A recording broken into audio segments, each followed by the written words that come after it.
Welcome back to the Game Theory Podcast. This is episode 54, and this is a very special episode of the Game Theory Podcast. Yes, we won't be doing our normal format today, for we have much to discuss. Yes, to tackle some huge topic like this, and to be fair to all sides, it's really important to make sure you address all of the concerns and the good, bad, and the ugly on both sides. So we will be talking about feminism in video games.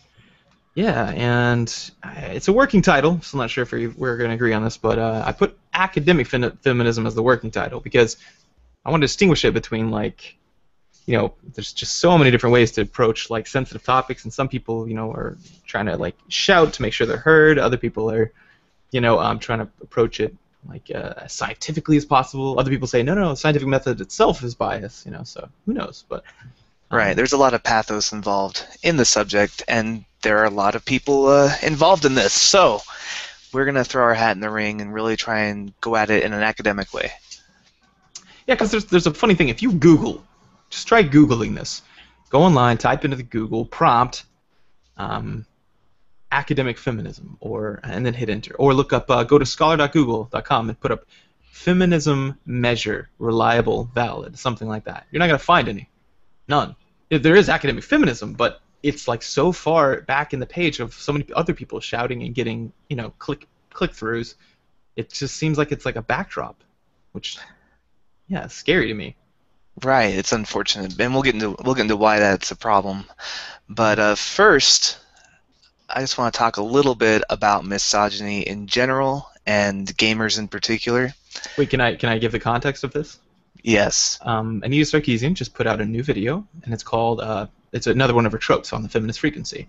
And most of her stuff has some really good stuff in it, and then some stuff that I watched, and I'm like, oh, I wonder if that part is fair. I'm not so sure. But this one, she actually had to go into hiding because a bunch of people threatened her life and her family.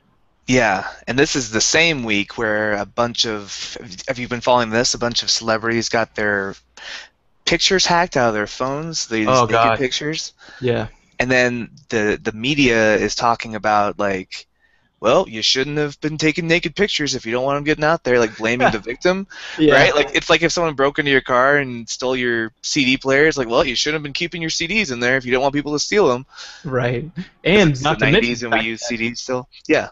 Not to mention the fact that it got hacked from the cloud, right? It wasn't even their phones. It was this database that is supposedly impervious to hacking. Right, and I was disappointed with just the way that it's being called a scandal instead of a crime, right? Those women should know better than to take pictures of themselves for their loved ones, which is super common. I saw a stat 70%. I won't throw out a stat, but a lot of people use. That's just how we interact with our romantic interest now. We send pictures through the phones. Well, let me just tell you, being in a relationship and having a lot of other friends of mine who are married, it's not entirely uncommon if we all go out for beers, one of them to pull up the phone and be like, "Whoop, got a sexy text from my wife." That's right. That is an intimate thing. So I was really disappointed with Ricky Gervais, who I'm normally a huge fan of, tweeted something. I hope he was doing that, edgy comedy where he's being sarcastic, but it's hard to tell from Twitter. He just said something like, "Hey, here's an idea. If you don't want people stealing your naked pictures, stop taking naked pictures. Problem solved." Wow. Yeah, I hope that's a joke. But if it's not a joke, and there's a lot of people who aren't joking about that, saying the same thing, it's really reflective of some general misogyny that's still in our culture. This whole idea that women should be ashamed of their sexuality and shouldn't be taking pictures, and we should blame them instead of the people who stole the pictures and put them up on the internet. Yeah. Wow. Yeah, so don't do that. It's a very normal behavior to take enticing pictures and send them to your mate. That's perfectly fine. The fact that they were hacked is not her fault or any of those people's fault. Yeah, it's just the hacker's fault. And now these women have to live with the idea that anyone they meet on the street, there's probably a 50% chance they've seen them naked. God, that's crazy. Yeah. And then people are like, "Oh, that's the price you pay for being a celebrity." No, the contract says nothing about that in when you're making a movie. Yeah.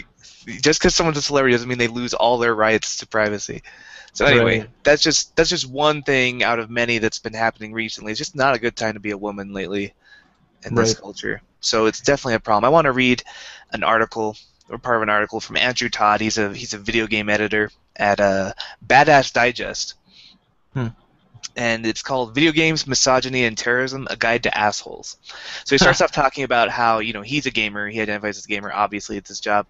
But then he says, but it's hard to self-identify as a gamer when there's a large swath of that community apparently committed to presenting us all as a bunch of hateful sociopaths. It's like being a moderate Muslim in the middle of the continuing ISIS takeover and oppression of Iraq. A few weeks ago, I'd have said that that was an extreme analogy, but given the events of the past week, it's become clear that it's actually really fucking appropriate. And then so he talks about some of the stuff that's been going on. He talks about Anita Sarkeesian having to go into hiding because she put out a video and people like sent rape threats and vandalism and threats of violence.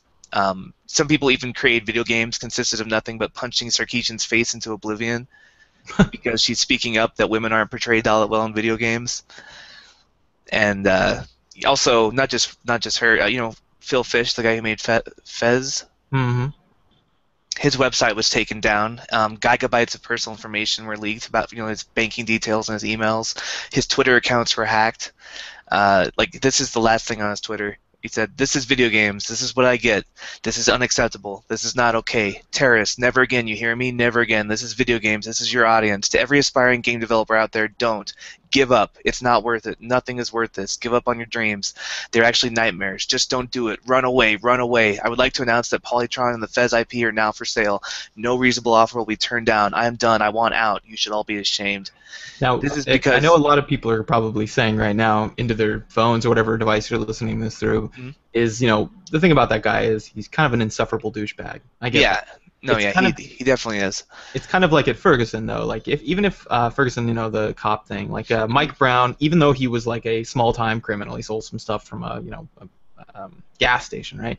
That doesn't warrant executing him in the street, right? Right. So it's the same thing here. It's like, okay, yeah, the guy's a douchebag, but releasing his bank information and then tormenting the guy, like that is not okay. Right, that's what I'm talking about. Like this is he's definitely being dramatic, but at the same time, this is what people can look forward to if they cross these assholes in the gaming community. This happened because he came out in support of this game Depression Quest by Zoe Quinn. Yes. Did you see that? Yes. Gosh, Yeah. that sucks. So what's the scandal with that all about? Like, Okay, so Depression Quest is kind of an autobiographical game about, I don't know, it's like a girl playing a MMO and like what it's like to be a girl in an MMO and like falling in love with a guy. I don't know. I never played it. I just kind of read an article about it. But apparently she was involved in a sexual relationship with a Kotaku editor who then wrote a glowing review of her game, and people just lost their fucking minds. I get it. You want objective reporting, but on the other hand, like maybe I don't know, maybe it wasn't like her sleeping her way to the top. Maybe they genuinely liked each other. I don't know. Maybe. Yeah, and maybe it's okay to have sex with someone. Yeah, exactly. Now, granted, Kotaku even said themselves, like, okay, we didn't know that was, because they do want to, have objective reporting as well. So they're like, oops, but it's not like people like automatically thinking that it's like sleeping her way to the top is part of the problem. Right. So that happened, and so he continues. He says the video game internet can be a horrible place. Hiding behind infinite fake Twitter accounts and message board anonymity are some of the worst examples of humanity. The abuse gushes forth in such torrents that reporting tweets becomes almost useless. You block or report one anonymous anime avatared account and 15 more take its place. 15 more slackly flapping mouthpieces for cowardly whining crybabies because they are always men. It's so bad that hacker groups like Lizard Squad have gone so far as to commit real actual acts of terrorism like calling in bomb threats to a plane carrying Sony Online Entertainment chief John Smedley. The internet lit up with shock that gamers had sunk to the level of real actual terrorism, but the sad truth of the matter is that terrorism has been going on for far longer. Terrorism is terrorism regardless of whether the target is a nation, institution, a vehicle, or an individual. And so he's talked about all over the internet, all this hacktivism and these people who call themselves a social justice warrior. No, people who there's a anti-Kickstarter thing going on. Jordan Owen and Davis Saruni are creating a Patreon crowdfunding campaign called the Sarkeesian Effect, where they try and destroy so-called social justice warriors, which is a term they used for people like Arnea Sarkeesian, which is a weird pejorative because it's like social justice seems like something we should be able to get behind. Right. It's like a positive thing. So anyway, he goes on just talking about like how terrible we're acting as a gaming community, and it's not everybody, it's a minority. But like he says, if you're part of the silent majority, you're kind of condoning the vocal minority when you don't speak up against it. Right, right. It's the same thing as when when there's like a terrorism thing, and you're like, okay, well, moderate Muslims should speak out against this thing, and call it down. And when they do, you're like, good, that's what you're supposed to be doing. Like, you can't just sit there and be like, oh, those guys, they're not us though. They're not us.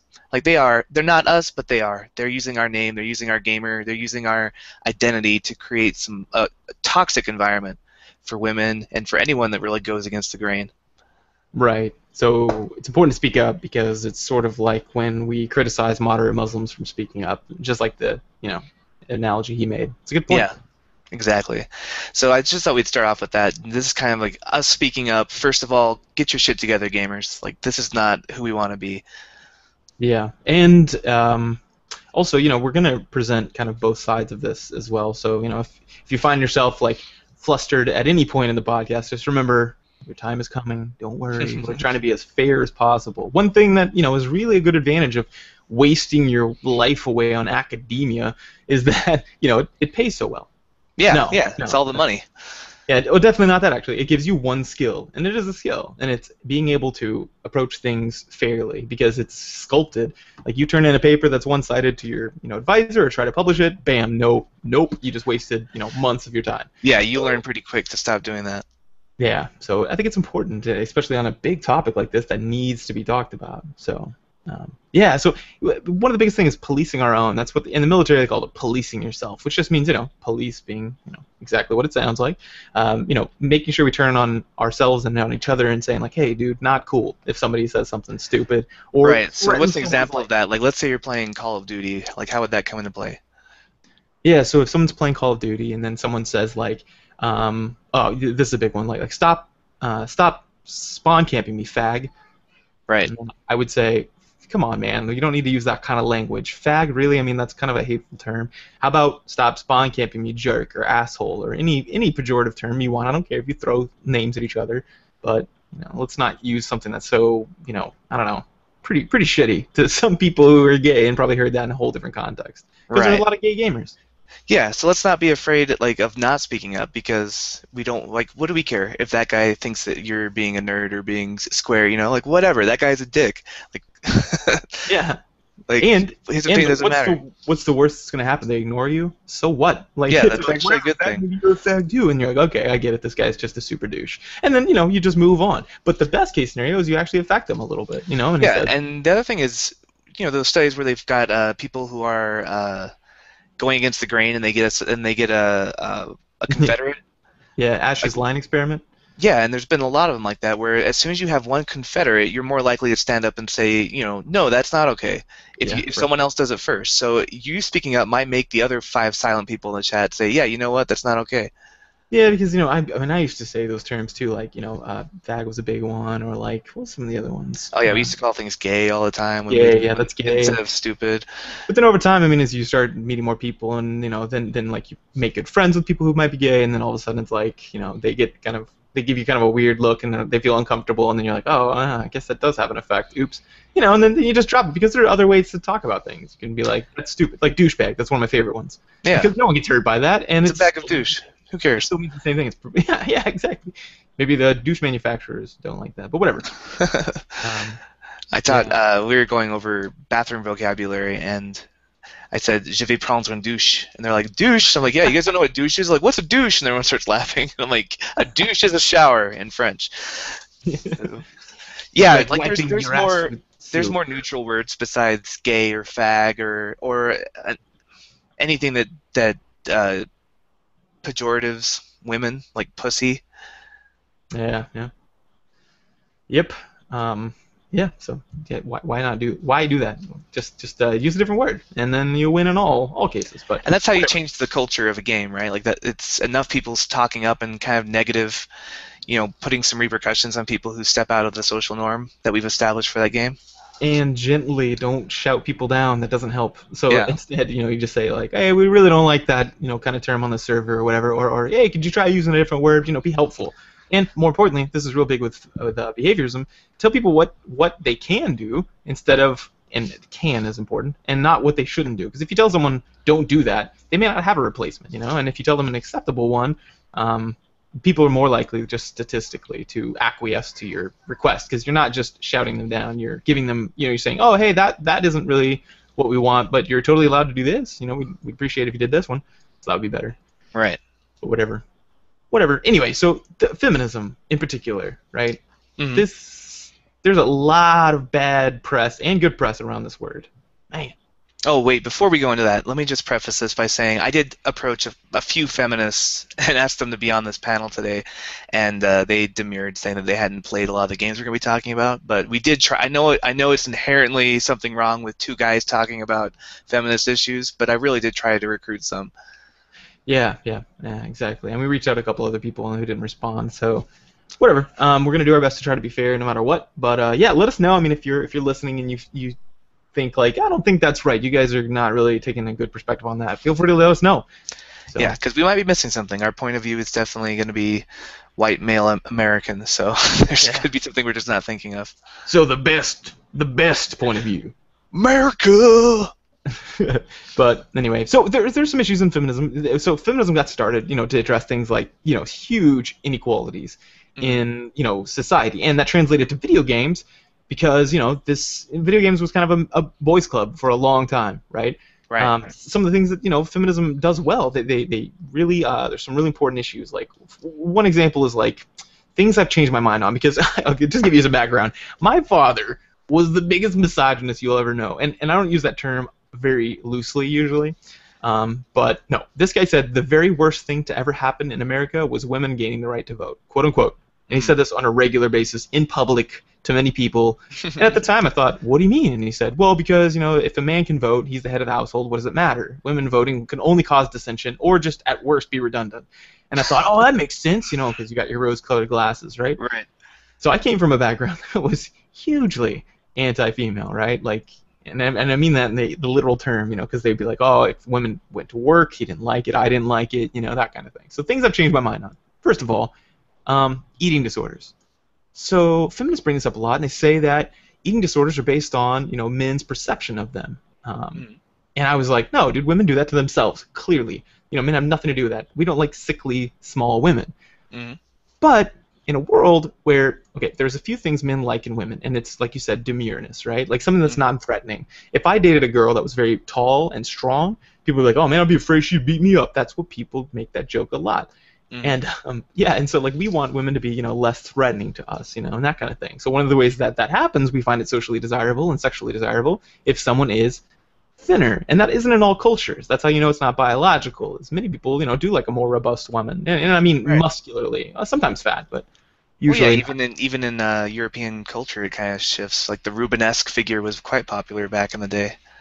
Yeah, and then now it's more of a fit figure, right? So like. Shape, a small shape to the shoulders and arms and that kind of thing. But yeah, eating disorders, is one way to, go about controlling your figure to be more desirable to a male. And I was, I've talked to a couple girls about this. There's people in our clinic who address eating disorders.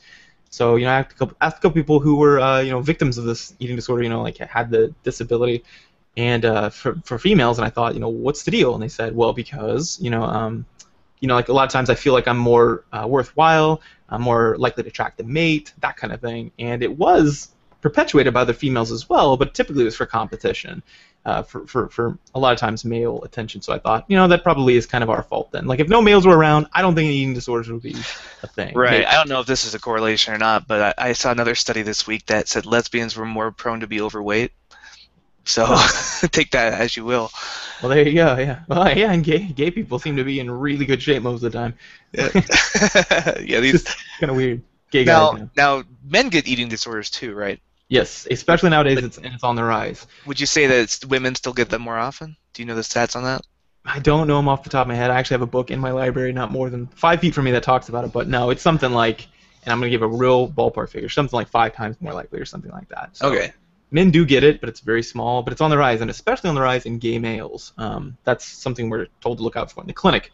Is for some reason, I guess it maybe because men are more, visually turned on. So if you're whether you're a girl that's heterosexual and you're attracted to the eyes of a male, or you're a male trying who's to attract the male gaze, it's gonna affect your male gaze.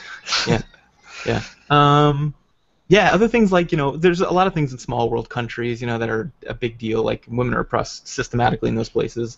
And children in the workplace is a big one. I get this a lot because I am the primary caretaker of our kids for 3 days out of the week. Because Amy's gone for like 12 hours or more. She travels. And trying to, man, like girls bring their kids occasionally. They're allowed to bring them into some of the rooms and stuff. But whenever I ask, I get weird looks. This is in a psychology program. They're like, what? Well, where's your wife? And I'm like, why would you even ask that question? And they're like, oh, yeah, I'm sorry. But it's, yeah, it's, that is something I think we need to be really sensitive about, is both parents should be kind of taking care of the kids. It's not, granted, when they're babies, they're going to prefer, breast milk. That's fine. But, like, other than that, like, let's be pretty productive in this. I don't know. That kind of thing. Patriarchy, the idea that males are in the dominant position, definitely a problem. There's statistics that based on that, like 14% of the legislative body is female. That's a problem. Right. So there definitely is a male-dominated like bias. Especially because aren't there like slightly more women than men in the country, like 51% to 49? Yeah, exactly. So yeah. you'd think that'd be it's weird that the balance goes the other way. Exactly. Other things are like the idea that women are emotional. This has been shown in research a lot, that there's this idea that women are more emotional than men, less likely to be good leaders. Domestic violence is a problem, and sexual assault on campuses. Those are all big things to talk about that feminism is addressing, right? Along with other things. Yeah, so I think that sets the context of feminism, and I'm sympathetic to all those causes. Fortunately, there's kind of some things maybe that that I'm not so sure about, and these are the things that I'd like to be correct about as well. One is the idea that like women are only beautiful, okay, so imagine you got kids, right? Yeah. And you got a daughter and you got a little boy. So let's say you have your brothers and sisters over, whoever, right? Their uncles and aunts, and they come up to them, and what's the first thing they say to the girls? Typically. Oh, how cute. Yeah, and they talk about their clothes and little bow in their hair and that kind of thing. And then what do they say to the boys? Hey, dude, I don't know. Yeah, it varies. Yeah. But overall, it's like it's not some. A lot of times, it's not an external attribute. Like, oh, I like your hat. It's totally cool. Or sometimes they do, but it's not like you're a good-looking little boy, which occasionally they do, but it's usually a little bit afterwards. My little sister Laura. Yeah.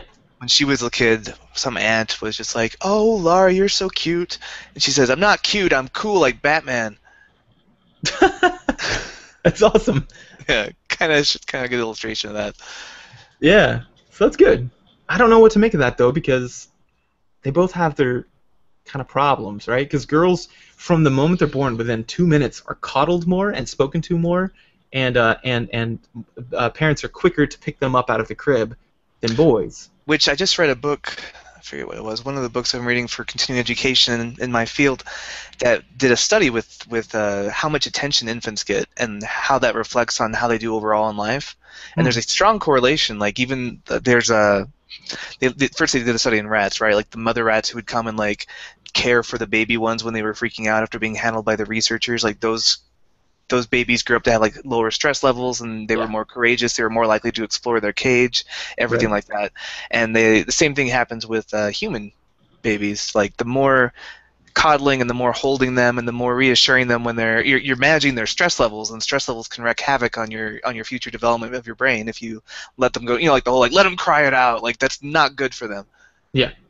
Right, that has to do with like the cortisol levels. It's those studies with rats and then also with babies that started this whole attachment movement in parenting in the literature. And it's like, okay, can we, if we've definitely been on the wrong side of this by like kind of letting them cry it out and things, how far should we go in the other direction? And some people just went crazy with it. They said, just always have your kid with you, always have your kid on you. But then you get like undesirable things later in life and that kind of thing. So there's this kind of magic, and it's pretty large middle ground of like, mostly just be as attentive as possible, but if they start getting in the way, let them know. And so it's almost kind of obvious, but well, anyway, but definitely wasn't the social norm back in the day. So yeah, but it's true. Yeah, they're definitely better off typically as far as like developmentally than the boys are. So I don't know what to make of that. I kind of feel like that might be one of those middle grounds. Yeah, I wonder if that plays into the fact that women now graduate college more than men do. Like Hmm, this extra reinforcement in their youth might give them some, I don't know, some positive benefits later on in life. maybe. Or could that be just more of a, like there's more social carrots involved? I don't know. It could be a lot of reasons. Exactly. I'm not sure either. Like another thing that I thought about is what if the fact that like men are still expected, and whether this is a bad thing or a good thing, or bad thing for either side, they're expected to be the breadwinners, right? Mm, Socially, we're kind of moving away from that, but it's still the case. So like, men are less likely to pursue careers such as like art, and they're more likely to teaching. pursue careers like business, yeah, or teaching, yeah, or Yeah, psychology. But there's not a lot of men in my field, I'll tell you that. yeah, and I know a lot of stay-at-home moms who have psychology degrees because they were just like, oh, I knew I wasn't going to get a job anyway, and it seemed interesting, and I was like, well, that must be nice. But on the Yeah. other hand, the fact that they're expected to stay home is kind of shitty too. So it's kind of, I don't know what to make of that. Yeah, it's one of those things where, and I forget who always says this, but there's a phrase I really like that says sexism hurts everybody. Oh, that's good. I like that. Maybe that's what we It's should call this episode. Sexism hurts everybody because it's true. Like it hurts women who are expected to stay at home. It also hurts men who may want to like become a teacher, and then you're like, well, how are you going to support a family on that? Well, I probably won't actually. I just like teaching. Like, why does that make me less of a man? Yeah. Yeah, yeah, and we're gonna get into video games in particular, but there's before we do, like it's really important to talk about like feminism is like a social movement, Hmm. 'cause I'm sympathetic to it, but I find myself in a lot of fights and things like this. Like I'll mention the fact that like boys are coddled less. There's that because girls are told they're beautiful and very much emphasize that, which is shitty. Because then they think, well, my beauty is part of my self-worth, and that has always been tied with my compliments Right. before. That's what people value in me. Yeah, but then you also get the fact that like, well, they are held a lot more too. So let's hold guys more, and let's to stop telling girls that they're only beautiful. How about that? And then for some reason that's gets me in fights, and I'm like, what? Why are you fighting me right now? And they're like, how could you even? That's so selfish, and you must be a misogynist. I'm like, no, I'm sorry, I don't understand how that's a bad conclusion. I think Right. maybe we should do both of them. We don't have to have one or the other. But, Yeah, it's like when I, as an educator, sometimes we talk about, as a profession, we talk about how worrisome it is the way boys in elementary school are treated compared to girls because boys are more rambunctious, they're more active, they have a hard time staying still at that age, right. and girls are more naturally prone to like behavior and like the kinds of positive educational classroom environments that we like to create for children. Mm-hmm. And so, as of now, the girls students get a lot more praise and a lot more reward, and the boy students are typically thought of as bad kids or hopeless or not good at learning. And it's kind of handicapping boys as they go into high school. They don't have the same kind of I'm a student, I'm a scholar self identity that girls are coming up with. Yeah. And it's a big problem. Anyone that's in the education, like it's a pretty well known problem here. But whenever I bring it up outside of the education field, like just assuming it's a given fact, I get a lot of like, well, you're just a misogynist. Women have it worse overall. I'm like, they probably do. But in this particular thing, it's troubling that we have this is happening. Like sexism is bad, no matter who it's happening to. Yeah, I know, and that's weird that that's a controversial stance. It makes me kind of, I don't know. Like I said, I end up at odds a lot of times with feminists, even though I mostly agree with what they're saying. Occasionally, I'll say, yeah, yeah, and I nod 16 times, and the one time I say, well, but there's also this, then I get yelled at, and I'm like, what? No, no, I was nodding that whole time. I'm with you. It's just called a self-correcting mechanism. It's very important inside of movements. I was just giving you a different idea, and I could be wrong. I was just mentioning it, and then they're like, "Well, you totally are wrong." And of course, the male says that, and I'm like, "All right, well, that's called an ad hominem just because I'm a male." You could say that I have bias, but then that's an actual accusation, and then I could deal with that. Whereas just because I'm a male, that's irrelevant. Like, Right, that's another thing I don't like about any of these movements, not just feminism, but a lot of social movements. They'll have you're not allowed to speak to that because you are, white, male, whatever your demographic is. You're not allowed to have an opinion on that, which is not very accurate. Like maybe your opinion isn't as informed as someone else's, right? Like, I don't know what it's like to be a black female. I shouldn't be speaking to black female issues, but I can still have an opinion on it. It's just not going to be as informed. right, yeah, and it's important to be able to voice those opinions. It's like whenever, like in therapy, we ask, I, I have to ask the patient a lot, or the client, which one, like what their idea of what's going on is, like what's going on. That has no, I never listen to what they have to say. That's not true. I do, but empirically, I know exactly what's going on. I'm about to draw the model for them of everything we know about it, but I ask them anyway. Why? Because it increases treatment adherence, right? They're more likely to do the treatment that I'm about to suggest if they think they've had their say, right? They think their part has been considered. It is completely irrelevant to therapy as far as like how it informs it. We have a manual or protocol, a very specific protocol on how to do this. No matter what you say, I'm going to do this thing anyway, but it's important for you to say it because it raises this thing that called treatment adherence, treatment response rate. Right. So ethics aside, just letting somebody at least voice their opinion, even if you're just doing it for utilitarian reasons, it makes them more likely to listen to you. Exactly, yeah. And that's like the effective communication seminar I gave for a while, where I was like, I don't care. The people who funded this study that I'm about to talk about was a huge corporation akin to Microsoft, right? They just wanted to know how to get people in and out of their office as quickly as possible, their employees, and still have them acquiesce to their demands, right? So they say, like, I'm the manager, you need to do this, like work on Saturdays or something very aversive. And they're like, nobody's listening to us, we need psychology, I guess. So they asked us to research it. And as it turns out, just listening a specific way, but just listening caused a huge chance to turn over. So even if you're an evil corporation who their sole criterion is to get you in and out of their office and make you do it anyway, it's still a good idea to listen to the person and be empathetic to them. And you say, like, I get that. Okay, got it. Like, even if you're an evil person, I still do this. But yeah, exactly what you're saying. Don't try and silence other people because it's not going to make them more prone to want to hear what you have to say. Yeah. Another thing that has to do with this issue that's been in the news is comic books. Have you been following this recent comic book cover? Yes, the Spider-Woman comic. Yeah. She's presenting herself. Yeah. Yeah. So we got this picture of yeah, go ahead.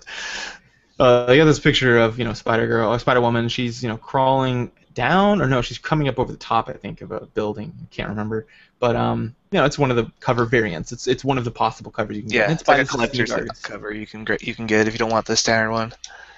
Right, and it's a collector's cover because of the fact that they got this kind of big-time artist to do it. The big-time artist, he's a little bit older, and he's kind of known for drawing female figures a certain way. But he's critically acclaimed. This guy's won tons of awards. It's not all he does, but it is something he leans towards. Yeah. Nonetheless, they took a picture of Spider-Woman crawling, and they were like, "Look, she got her butt up, and it's crazy. Look at this." For me, as soon as they superimposed a picture of Spider-Man over her, it was like, "Oh, look, they're in the exact same position." Yeah, and their butts like matched up perfectly.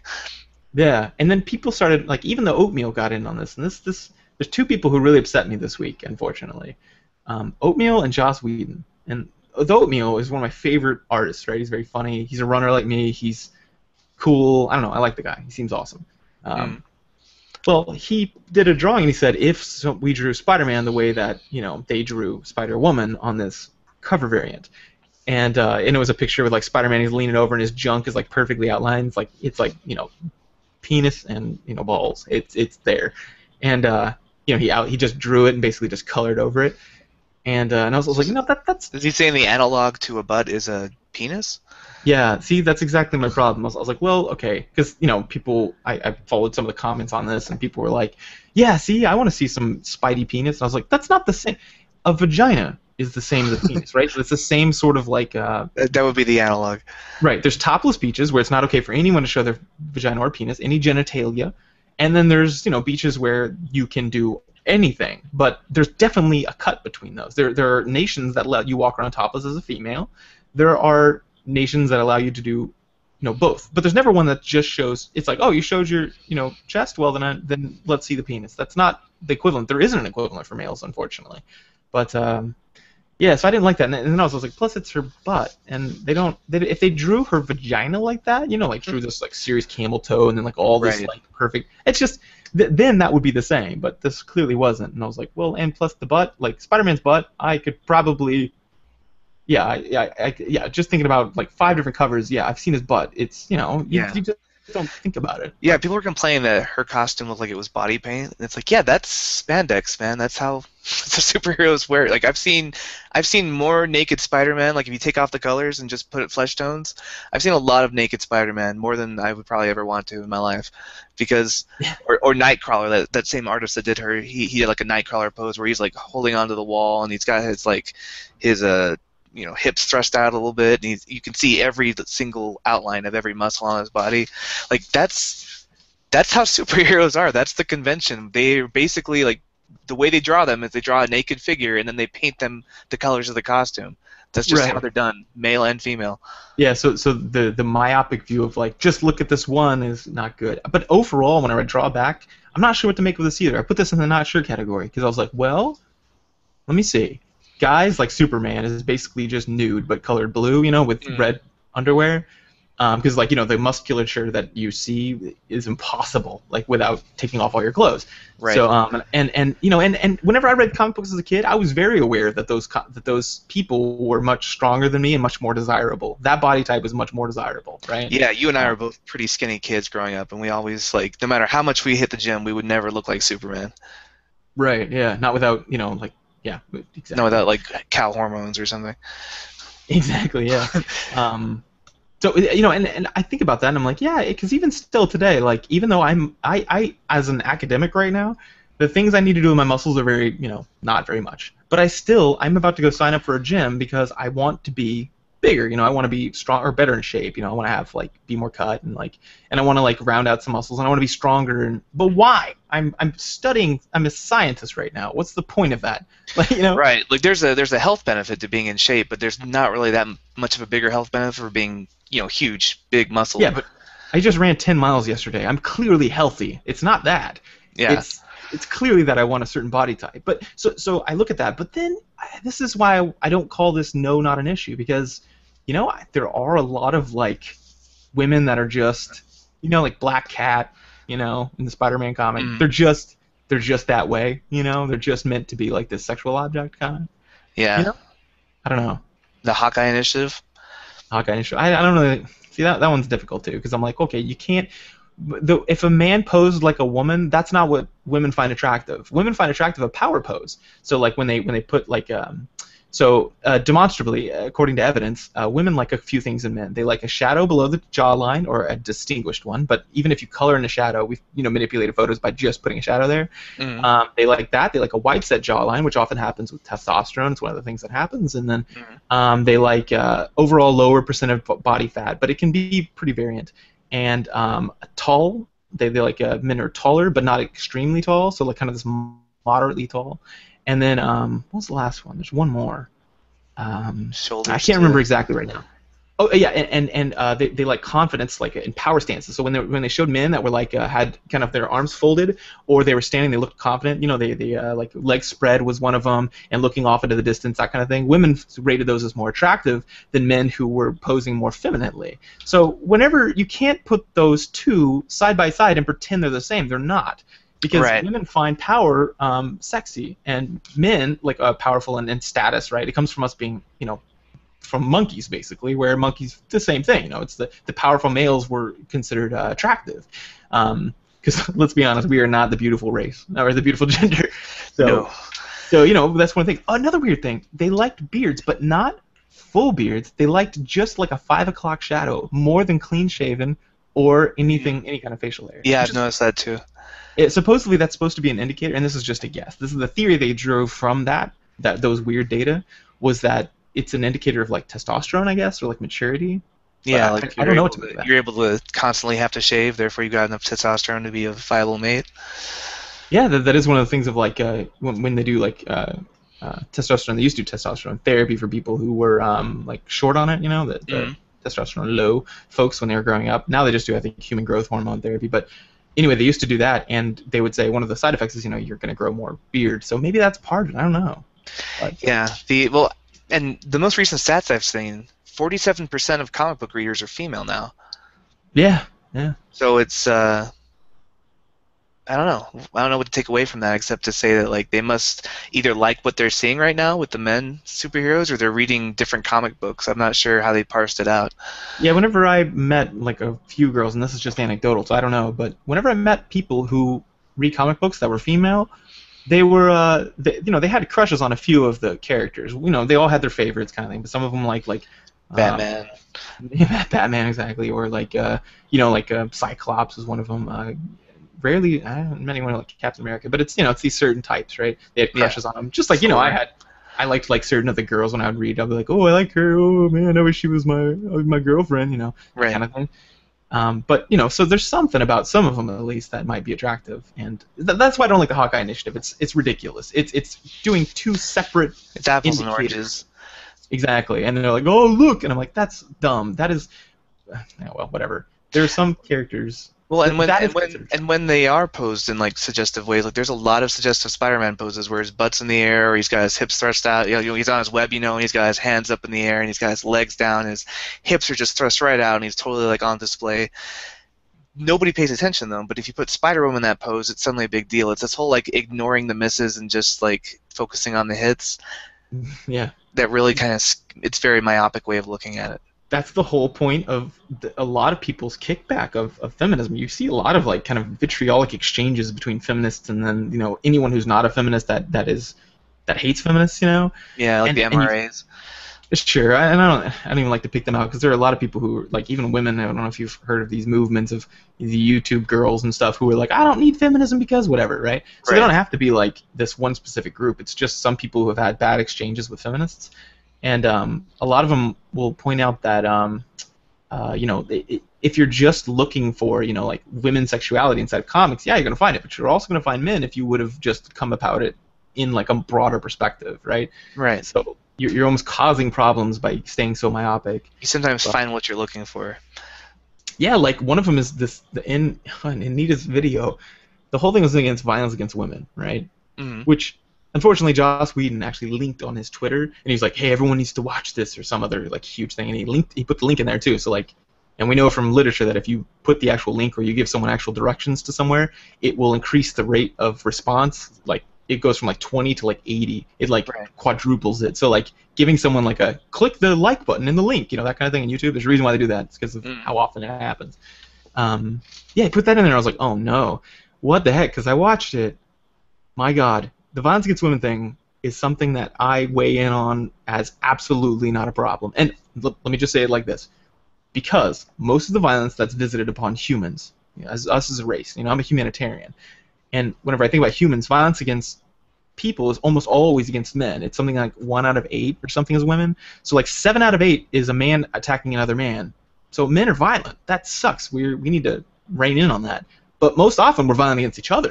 Mm. Occasionally there's some violence against women, and that's horrible especially because most of them can't fight back. Right. Which sucks. Domestic violence being the worst of that.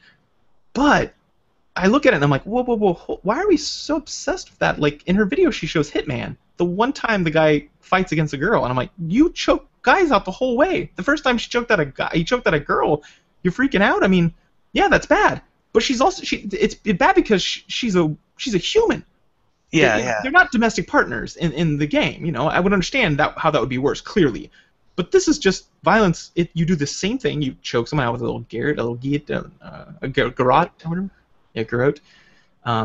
And you choke them out in the same thing. Like it's another innocent person being choked out. That's I don't know. To me, I was like, I don't understand. We know violence in video games doesn't transfer to real life. So your real outcry is that what that it was a woman. I don't. To me, that seems. Yeah, I feel like especially if she's just focusing on video games, men are the vast majority, like more than 7 out of 8 violence in video games are against men. Like it's almost every violent action in a video game is gonna be against men.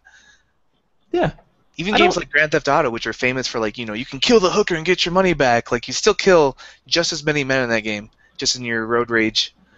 Yeah, that's one of the most difficult parts about this. Is I'm thinking like I was really trying to give her the point of the benefit of the doubt, and I thought like, what could possibly be so bad about this one? Okay, well it's a woman who was just standing there wait, so is that one over there. Okay, well, because women, are lots of times helpless against violence. That sucks. Wait, all the people in this video game Yeah, are. everyone's helpless against video game violence. That's why they're Yeah. easy to kill. In this It's game, like, it's basically saying that we value the life of a woman over a man, and it's worse somehow when you kill a woman than when you kill a man, which is sexism. It's putting women on a pedestal. Like, let's take gender out of the equation and just say violence against humans is not something we like. right, yeah, that's what I say. Especially like helpless humans, like children, or maybe a woman who's smaller than the man she's dating, which isn't always the case. But I personally know someone who was violently attacked by his wife, and they ended up getting a divorce, because she's bigger than him. She's very strong, and he's not. And so, it was one of those situations where I was like, that's shitty. Domestic violence sucks, and most of the times it's against women, and that really sucks because you live with that person. And then there's also like, okay, well, don't hit a woman because that's not really fair. She can't. That's not really fair fight most of the time. Sometimes women are bigger, but that's just shitty. But yeah, this whole like construct of violence against women as itself an important concept, I don't like, because that's ridiculous. This is clearly a male issue. Males are being violent against other males. Occasionally it's against females. And I mean in the broad outside of the home sense, right? Right. Just weird. And another thing is, because a lot of them say, well, women are taught to blame themselves, right? Because, it's part of this cultural thing of like, women are supposed to be demure, and the fact that if they get hit, it's their own fault, and this is a social construct. That's absolutely false, by the way, according to science. It's not true at all. There's a study done in 2004, Crawford and Unger, if you guys want to look it up.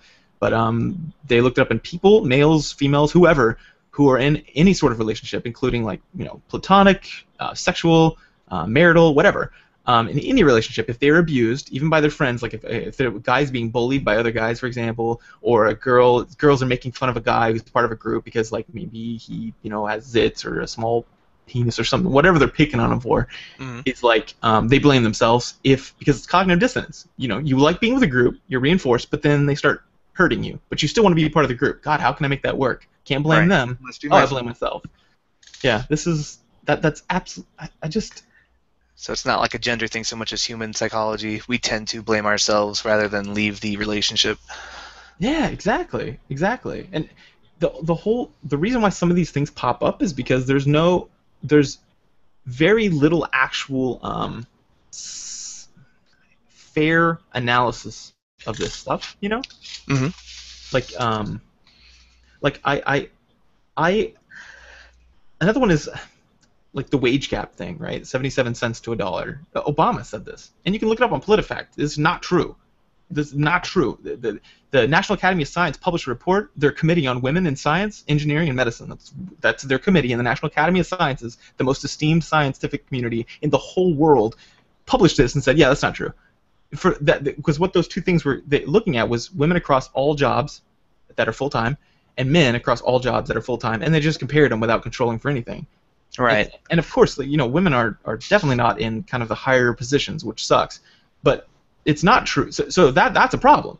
But it's not true that men are being paid the same or more $1 for the same job. For the same job. Yeah, exactly. That's not true. Another one was the American Association for University Women. These are female scientists who studied this and said, oh yeah, that's also not true. The wage gap is a myth. And people still talk about it. Yeah, I mean, there are some. Did you see a study where they sent out applications and the applications were the same, everything except one was named Jane and one was named John, and John got more callbacks? Yep. Like, there are some problems with hiring. That's definitely, at least that study seems to indicate that there's still some sexism there. Oh yeah, and the fact that like whenever they found that career counselors were more likely to suggest men be doctors and scientists and engineers, and in particular there was one really well controlled one where they said, this person is interested in medicine science. Where do you want them to go? And it was doctors versus nurses, and I'm sure you can figure out how that one went. The career counselors almost always pushed the men to be doctors and the women to be nurses, which is pretty shitty. So there's that going on too. There's a problem for sure, but this whole 77 cents for $1 for the same job is absolutely not true. It's been systematically shut down. And how does this hurt your cause when you are throwing out false dilemmas? It kind of distracts from the actual problems that we can fix, like the counselor thing or the putting the wrong name, the names on the applications. There are systemic problems in the way we hire men and women, and the jobs we push them towards, and how we deal with childcare. Yeah, especially the fact that workplace. the fact that men should hold some jobs and women should hold some jobs, that's a huge issue right now in the gaming industry. You know, Mm-hmm. there are people who are like who talk about, you know, being in the game industry and then like writing articles, and then people are like, oh, I don't really believe this editor because it's a girl. You know, she doesn't know about gaming, and that's shitty. And but Yeah. with the correct science, we can identify the correct problems and then address them. But Right. this, If we're just putting out false data, that just obscures the issue and doesn't help us actually solve what's actually happening. oh man, this happens a lot. That the whole myth thing, man, it's absurd. But I'm sure we can come across this. One is that I'm sure you've heard this one, the 77 cents to a dollar one. That one's pretty common. A lot of people have heard that, and well, a lot of people know it's false too. But a lot of people have heard that. Um, Another one is, have you heard this one? Like I remember being in college, right? We sat down for the whole, and we sat down for the whole orientation thing of being a freshman, right? And they were like, sit down, look to your right, look to your left. 1 in 4 of you will be raped before you leave this campus. Have you heard that one? No.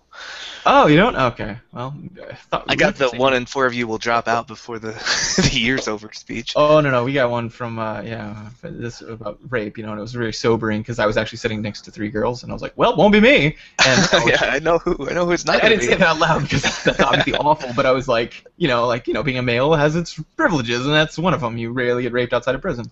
So And yeah, outside of a Catholic school. and outside of being a child, yeah. So yeah, and the real statistic that's usually thrown out is 1 in 5, but that's absolutely not true either. Campus sexual assault is a big deal. It happens a lot. Not cool. But the rape thing? No. It's from an old thing called the Campus Sexual Assault Study, and it was the 1 in 5 figures based off that because the National Institute of Justice conducted this, I think, from 2005 to 2007, so across 2 years, and they looked at this, and actually, the way it turned out is, there's actually scholars who look at this, right? Like, obviously. And they disagree with the statistic, and the reason why is because the study that was sent out was a survey, right? As you do, you sent it out to college females, and they said, hey, have you ever had anything all the way up to like anything from like unwanted penetration all the way down to like someone attempted, quote unquote, attempted forced kissing, which is also not cool. But it's not, it's not rape. So make sure you're not saying rape. It's true 1 in 5 are sexually assaulted, but oh, wait, there's still a problem with that. Like there's a reason why this wasn't published in a journal is because the methodology sucked. What happened was they only put things in their data of people who responded, and they've shown in other studies that people who respond are more likely to be victims of that. So like if I search for people with PTSD and I put out a questionnaire to everyone on campus and I say anyone who's had trauma visited upon them, please answer this, right?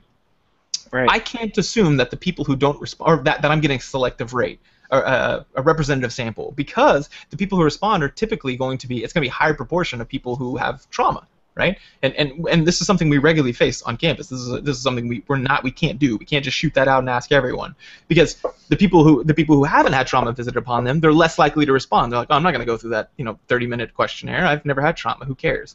But people who have, it's meaningful to them. They want to help. Right. They're There's like, a self-selection bias.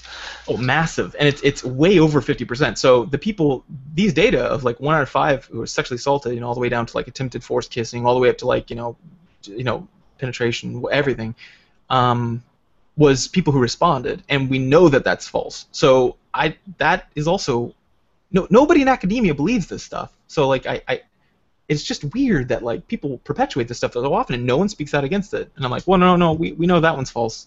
There's definitely sexual assault on campuses. It's a huge problem, and we need to do things about it. But that part's not true. The rape thing. Yeah, these kind of myths persist because people in general are bad at sussing out statistics and being critical of studies. Yeah. And also, we just have a natural tendency to be protective about women. So we hear these things, we're like, oh no, that's awful. We want to change it. And we turn off our skeptical hats for a minute, and we just want to like help out. And so these myths just keep coming back over and over again about these things, these mythological statistics. Mm.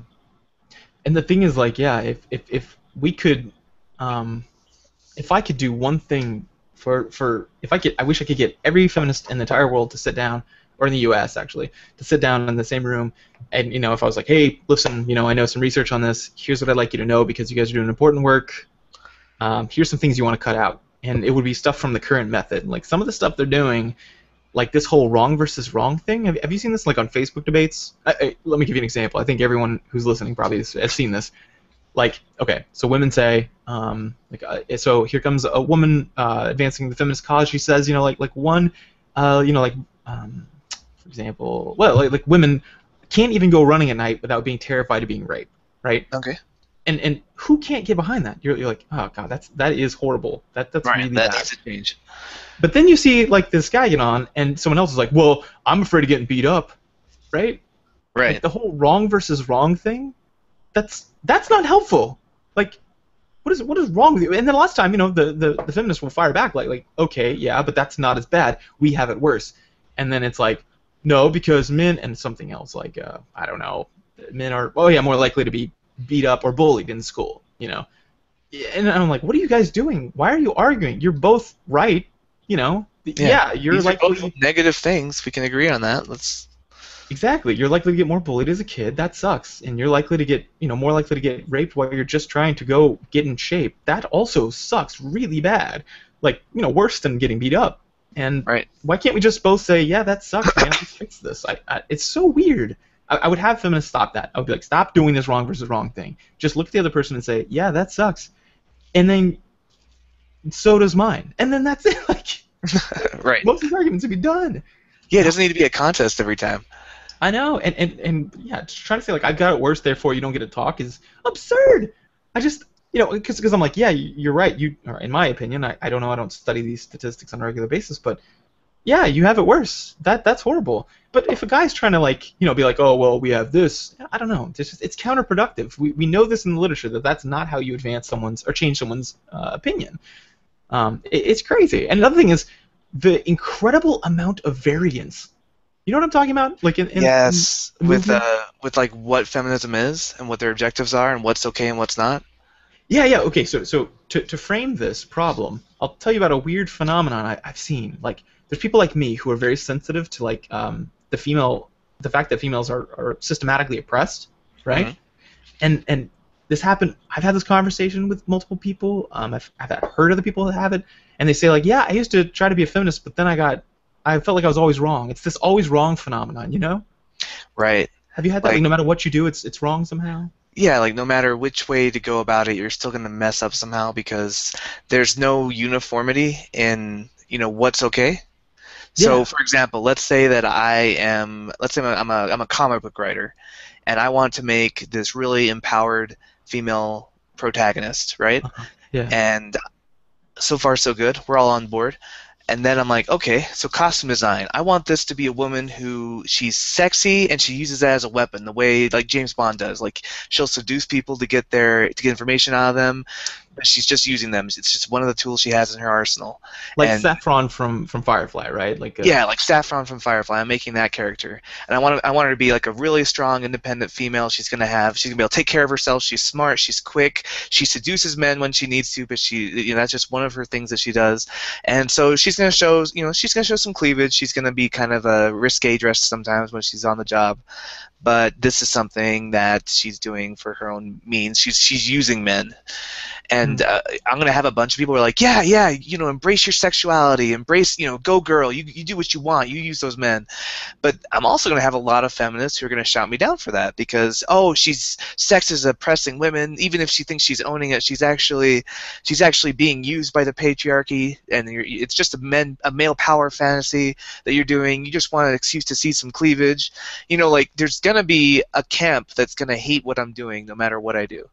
And they're going to claim to be the one true Scotsman, right? The one true feminist. The one true feminist, right? Yeah, or the one group. They're like, well, like those the other other ones group have it is wrong. not real feminists, the ones who are okay with it. So then you're misogynist. Yeah. So the end result, you're misogynist. Yeah, because I could make a completely different character. I could make a Zoe character and make her as unsexy as I can. I can put her in just like suits and just a burqa, whatever, and then I'm oppressing women because what's wrong with a woman expressing her sexuality? Why are you trying to control her sex? Why are you trying to make it so she can't rejoice in her female figure? Oh yeah, no. If one example of that is pornography, right? Like, right. There feminists fall on all sorts of this, and you can look this up on the Wikipedia page for God's sakes. There are people who vehemently or militantly against pornography because it's misogynistic because it makes women do something degrading for money. Right, and it makes women into sexual objects instead of people.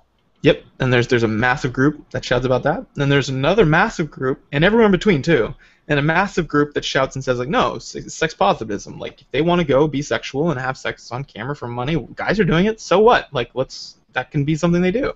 Right. So yeah, it's that whole always.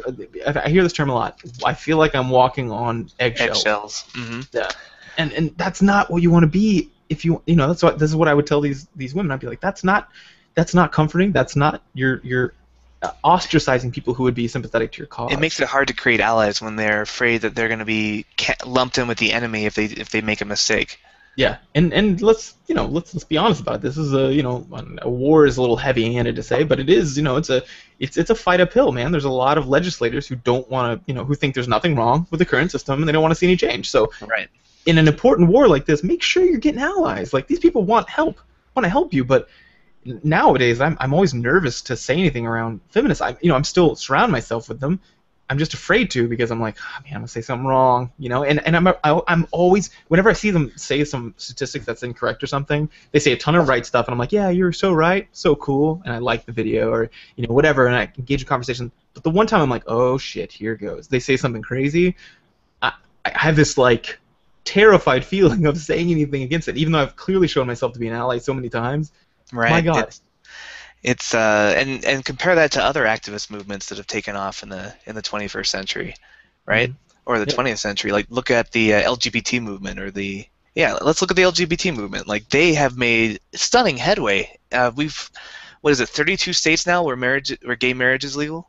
Oh, I don't know. Yeah, something like that. Sounds right.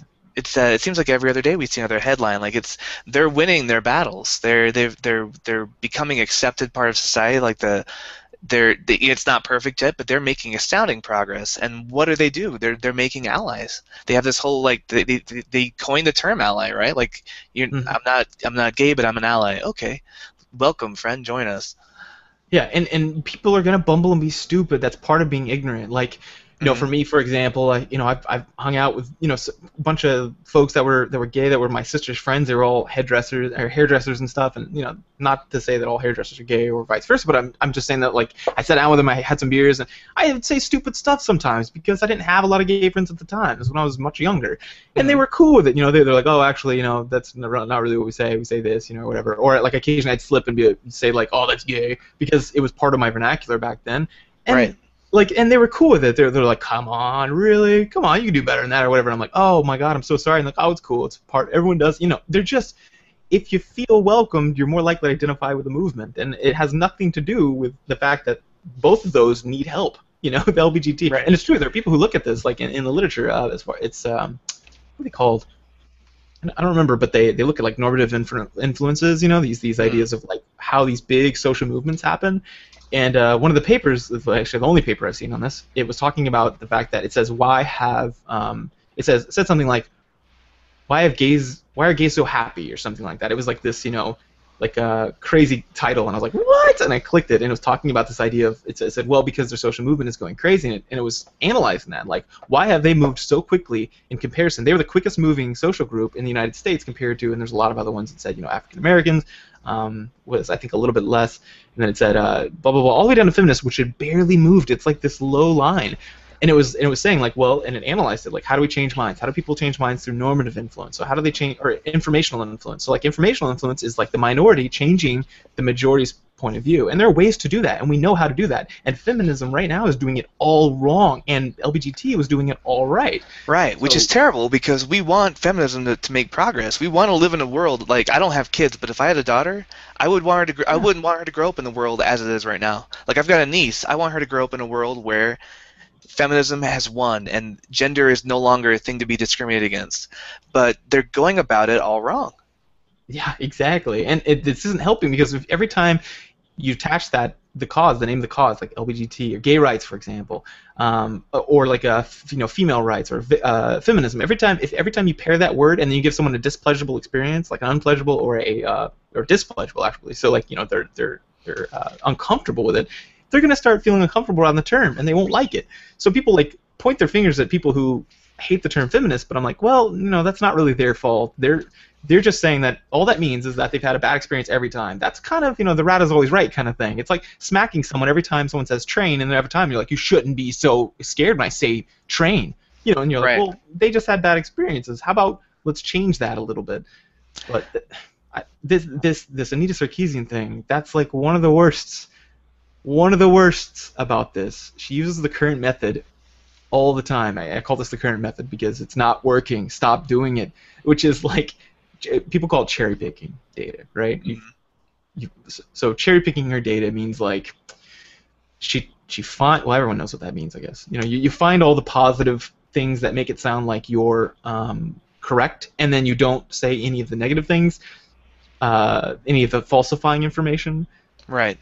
And it's crazy. Like the violence against women thing. I was just like, why didn't she put in there? She's gotten better about this across her videos, which is nice. It's very nice.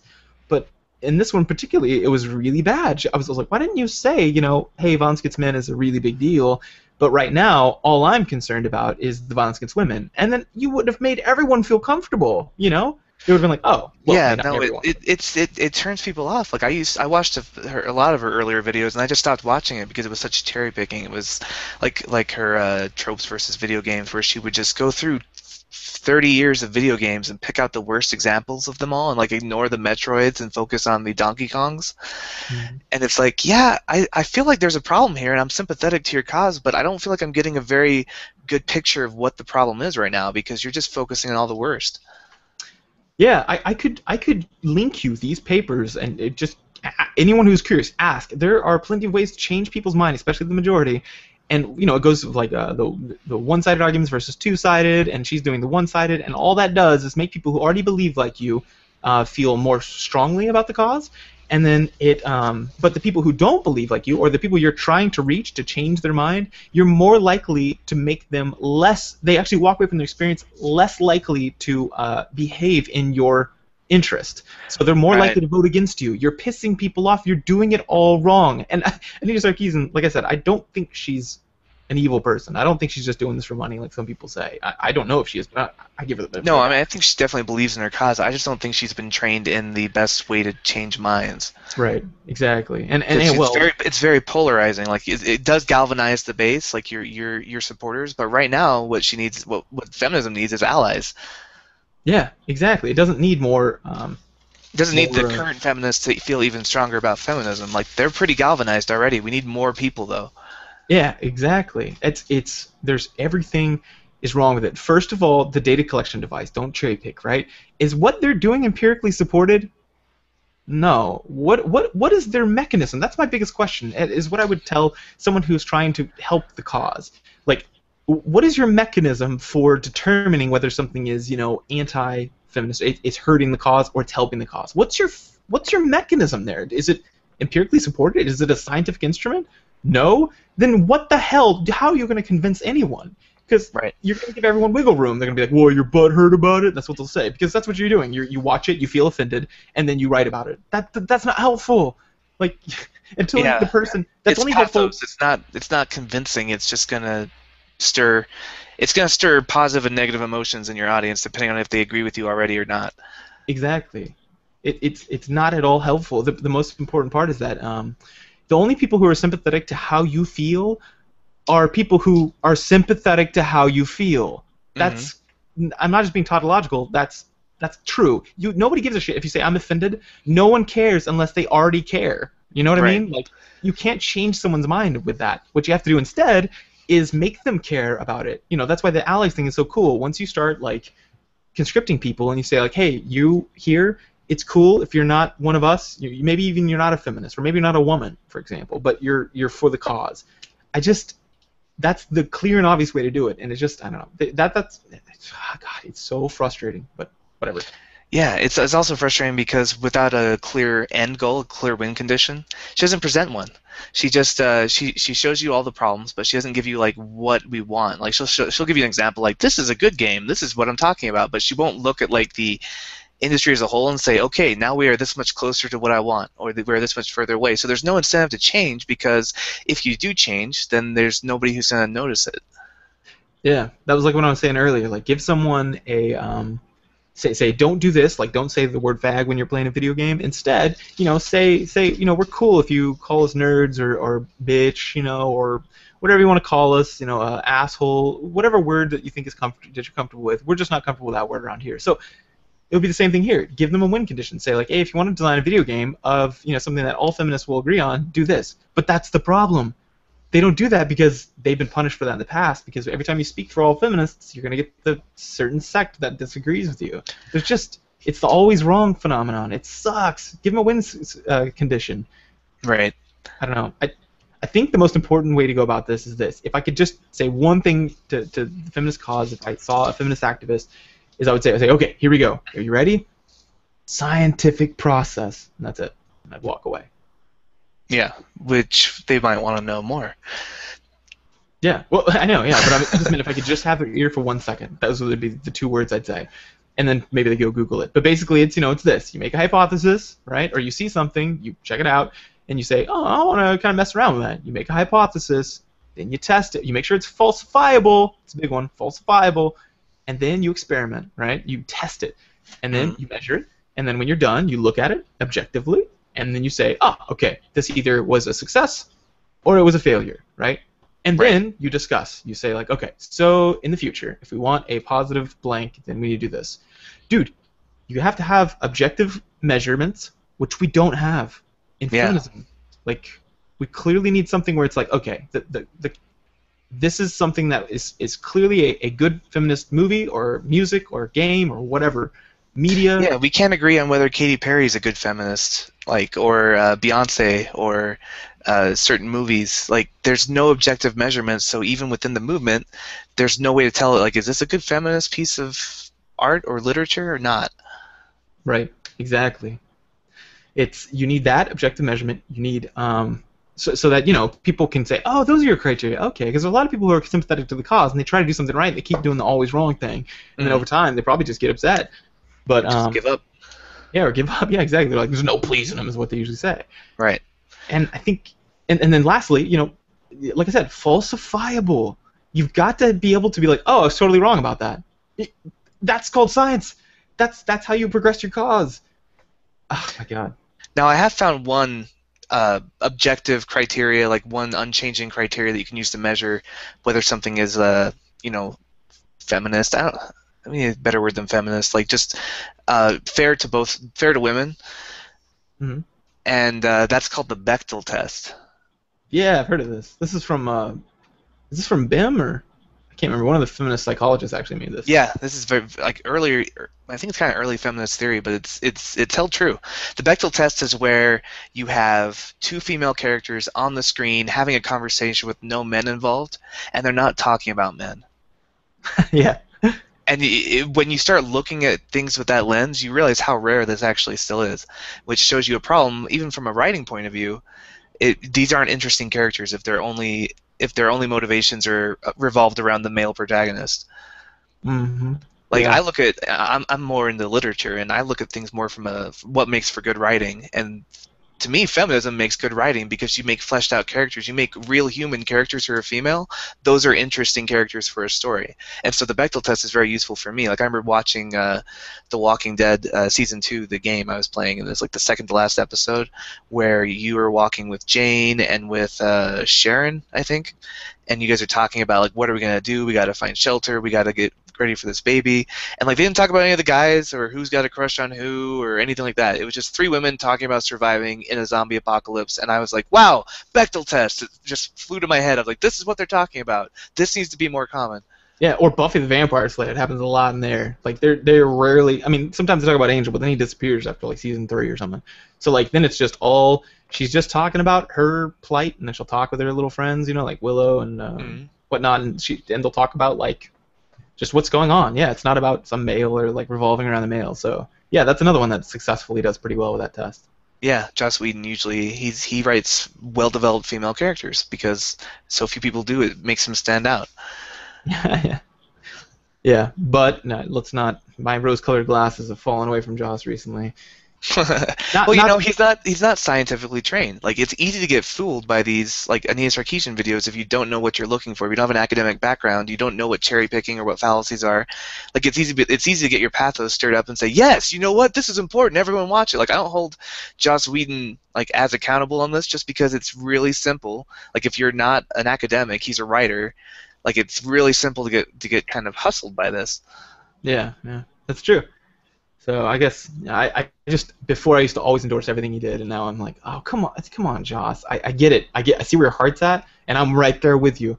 But that is not a good example of it. Like there are good examples. There's psychology literature about it, which this is what I'm talking about. Science is already looking at this. We don't need a bunch of Anita Sarkeesians because science is already looking at this. Look, for example, men are used as the representative for humanity in like textbooks, and previously it was signals that were sent out.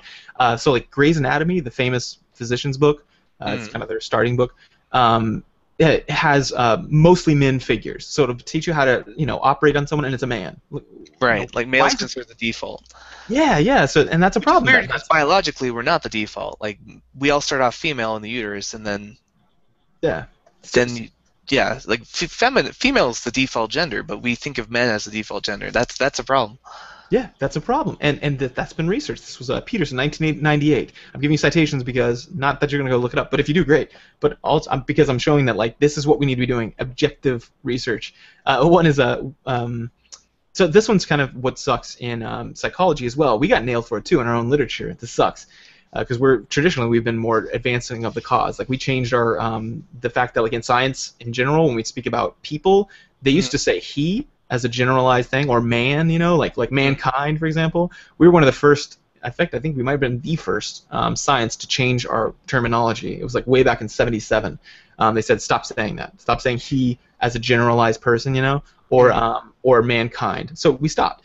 But we got nailed by some of our own researchers. They were like, okay, so let's look at this. And so we examined it, and men were considered. So they would norm something, and then they would show, like norming means like to make it standardized, to be like, okay, so this is a true representation of what's quote unquote normal on normal curve. Right. And then they would add in these little like statistical adjustments if it's females. So it was kind of seen as like this idea of men were kind of the average, and there wasn't a statistical adjustment for males. So that's weird. It should be for both, but we got nailed for that. These are real, and that was done through a meta-analysis. That's real science at work, and people are going to listen to that. They're going to be like, oh well, shoot, you can't argue with that. If he just said that all the literature, and here it is, here's all the math right in front of me. Holy crap, you're right. Yeah, I guess we are doing that. That's how you do it. I don't know. Yeah. Anyway. Well, here's the thing though. Aeneas Sarkeesian and people on YouTube and people that like Joss Whedon, they're good at popularizing things. Science is not. Like aside from Neil deGrasse Tyson, most people don't want to read, Peterson 1998 or Shibley 2007. Like they're not going to go and read these papers. It's not being brought out to pop culture, which is where it needs to be if it's going to make a change. So, like Aeneas Sarkeesian has a unique place where she's getting the ear of people. She's being plugged by people she's getting the ear of society right now, which most of your colleagues in the psychology department will never have. They'll have a one-on-one, right. Psychological counseling sessions, but they'll never have that kind of platform.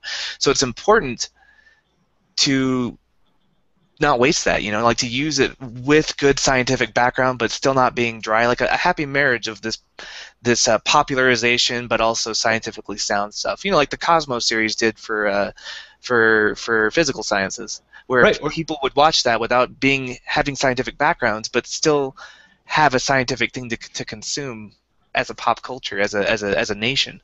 Yeah, or the famous the Game Theory podcast, where very famous. You bring the academics to people who may not be in academics at the time. Right, yeah, that's what we're trying to do, but we still don't have the platform that she has, which is why it makes me feel sad to see it wasted on pseudoscience, which is basically what she does. Yeah, it's so frustrating because I'm like, oh, don't say that. Like she did the 77 cents one. I was like, that's going to piss off a lot of people that aren't already in your camp, You're going to try to get what you want to do to get people, on your side is to do this. I see it like marital relationships, honestly. This is two people, men and women, who are essentially can't live this life without each other, functionally. I mean, we can, like if we split the world in half, but then we'd have to like ship sperm to each other and eggs, and it'd be crazy. But I'm just saying, like, essentially we're married as genders as a species, right? Yeah. And we are just bickering over this, and I'm like, stop, you guys are not doing it right. Stop. Like, all available research shows that you're not doing it right. Like, for example, which one of these is easier to hear or easier to digest? The patriarchy is holding down women who are trying to be leaders, and they expect them to change their mind, or they expect them to behave emotionally, and that's sexist. Like, there's that, right?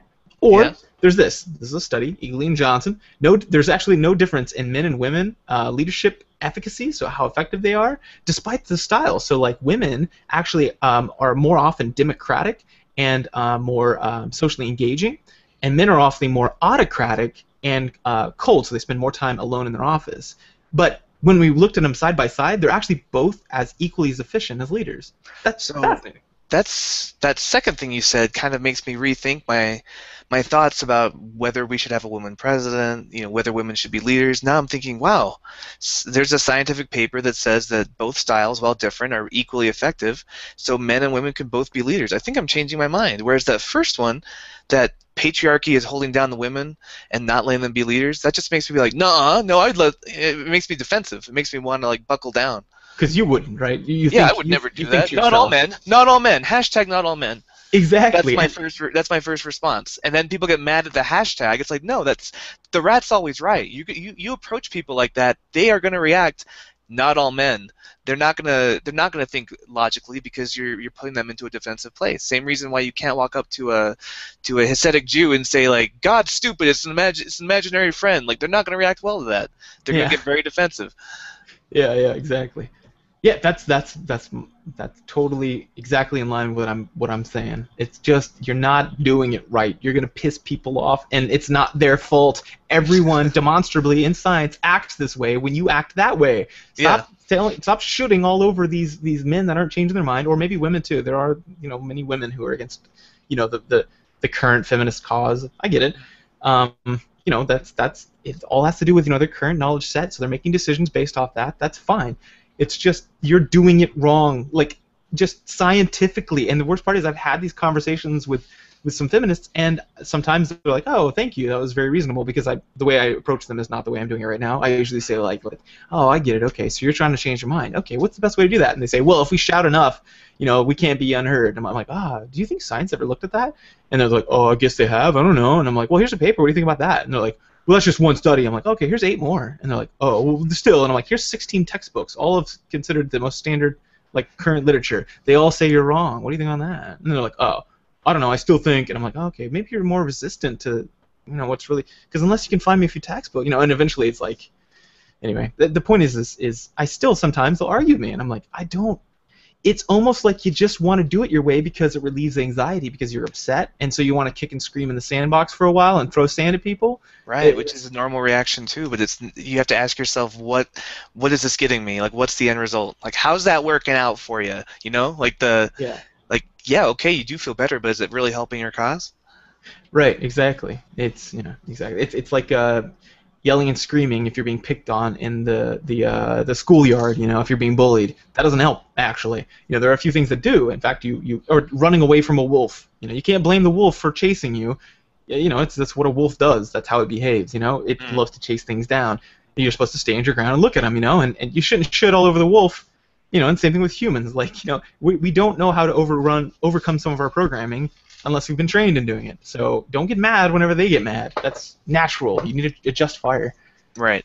But whatevs. Anyways, video games. Yeah, so let's say that you are an Sarkeesian and you want to look at whether or not feminism is like the state of sexism, I guess, in video games, and you want to find out if the industry is getting better or worse. What would be what would be an ineffective way of doing that?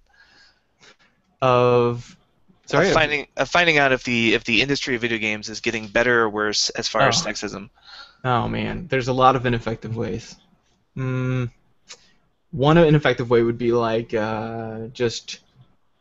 like picking out all the incidences where you're positively where it's positive, I guess.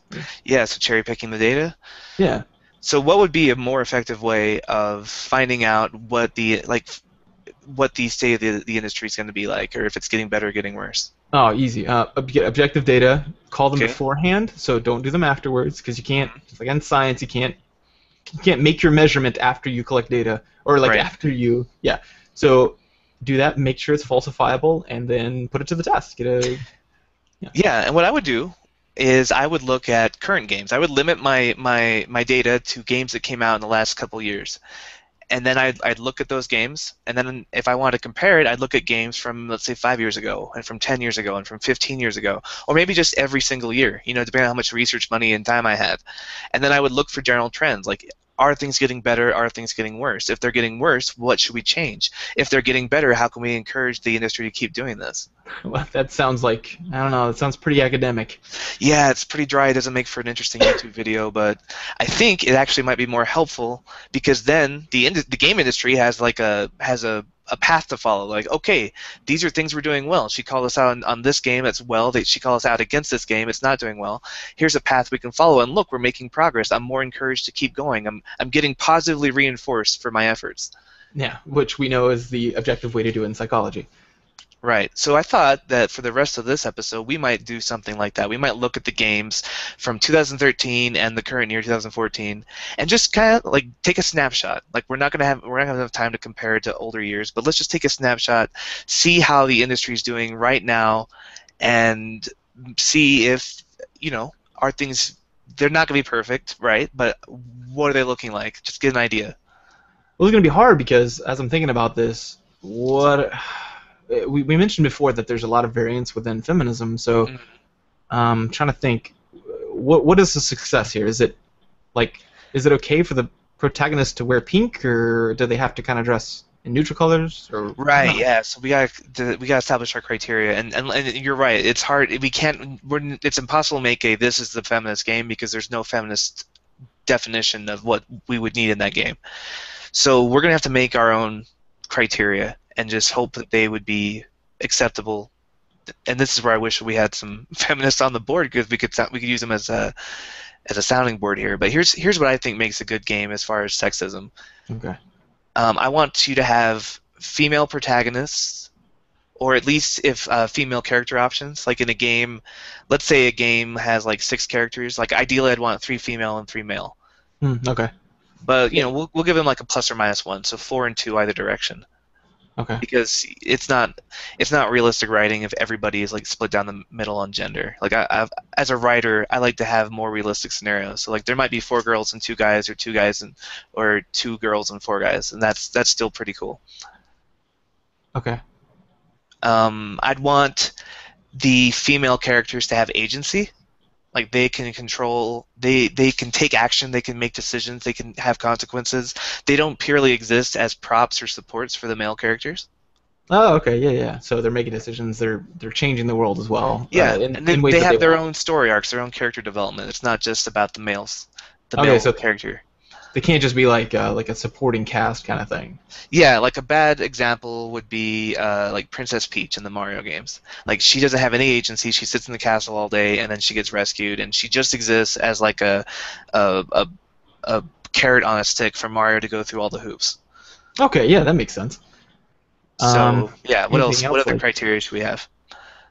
I don't know. I mean, that sounds pretty good. Like you're basically talking about representation, right? One was Right. equality, like as far as quantitatively, like number of Yeah, I options. want someone like if there's a girl playing the game, I want her to have at least 2 or 3 characters to identify with and say, yeah, I want to be one of these characters. And Okay. not just like the token female character, right? Like there's always like Streets of Rage has got like the 4 male characters and then the girl on the halter top. That's not what I I'm know talking that about. I want her to have like significant choices. that is something that Sarkeesian talks about. That I was like, okay, she nailed that one. Was the girl character? Yeah, That, the that everyone's happens. got like there's like the smart guy, the leader, the funny guy, and the girl. Like girl is its own Yeah, personality type. yeah, that's true. Yeah, okay, so we don't want that. Yeah, we don't want that. So Oh, let's throw in one more criteria: costume design. I want practical costume designs. That means it can be sexy, but it needs to be practical too. So by sexy and practical, I mean like Laura Croft's Tomb Raider, the reboot, where she's uh, wearing some capri shorts and a tank top, like something you'd wear on a safari on an island. with Yeah. like a holster for a gun or something. That's fine. When I say impractical, I'm talking about Bayonetta, where you've got like these 9-inch stiletto heels that you just wouldn't fight in, or Emma Frost from X-Men, where she's got the corset and just a cape and like stripper boots. It's Yeah. just you can be sexy without being impractical. Okay. Yeah. Yeah. Oh, and by the way, just to interrupt. We got a comment on our. I guess we have a live viewer. Um, says you're questioning from Big Z DeBoss. He says you're questioning the female narrative of feminism. You're going to get nothing but shit for it. Good Oh yeah. allies are supposed to be quiet and do what they're told. Yeah, we might get a lot of angry emails, but That's a good point. But I hope we do. I mean, I'd rather generate conversation and show people that.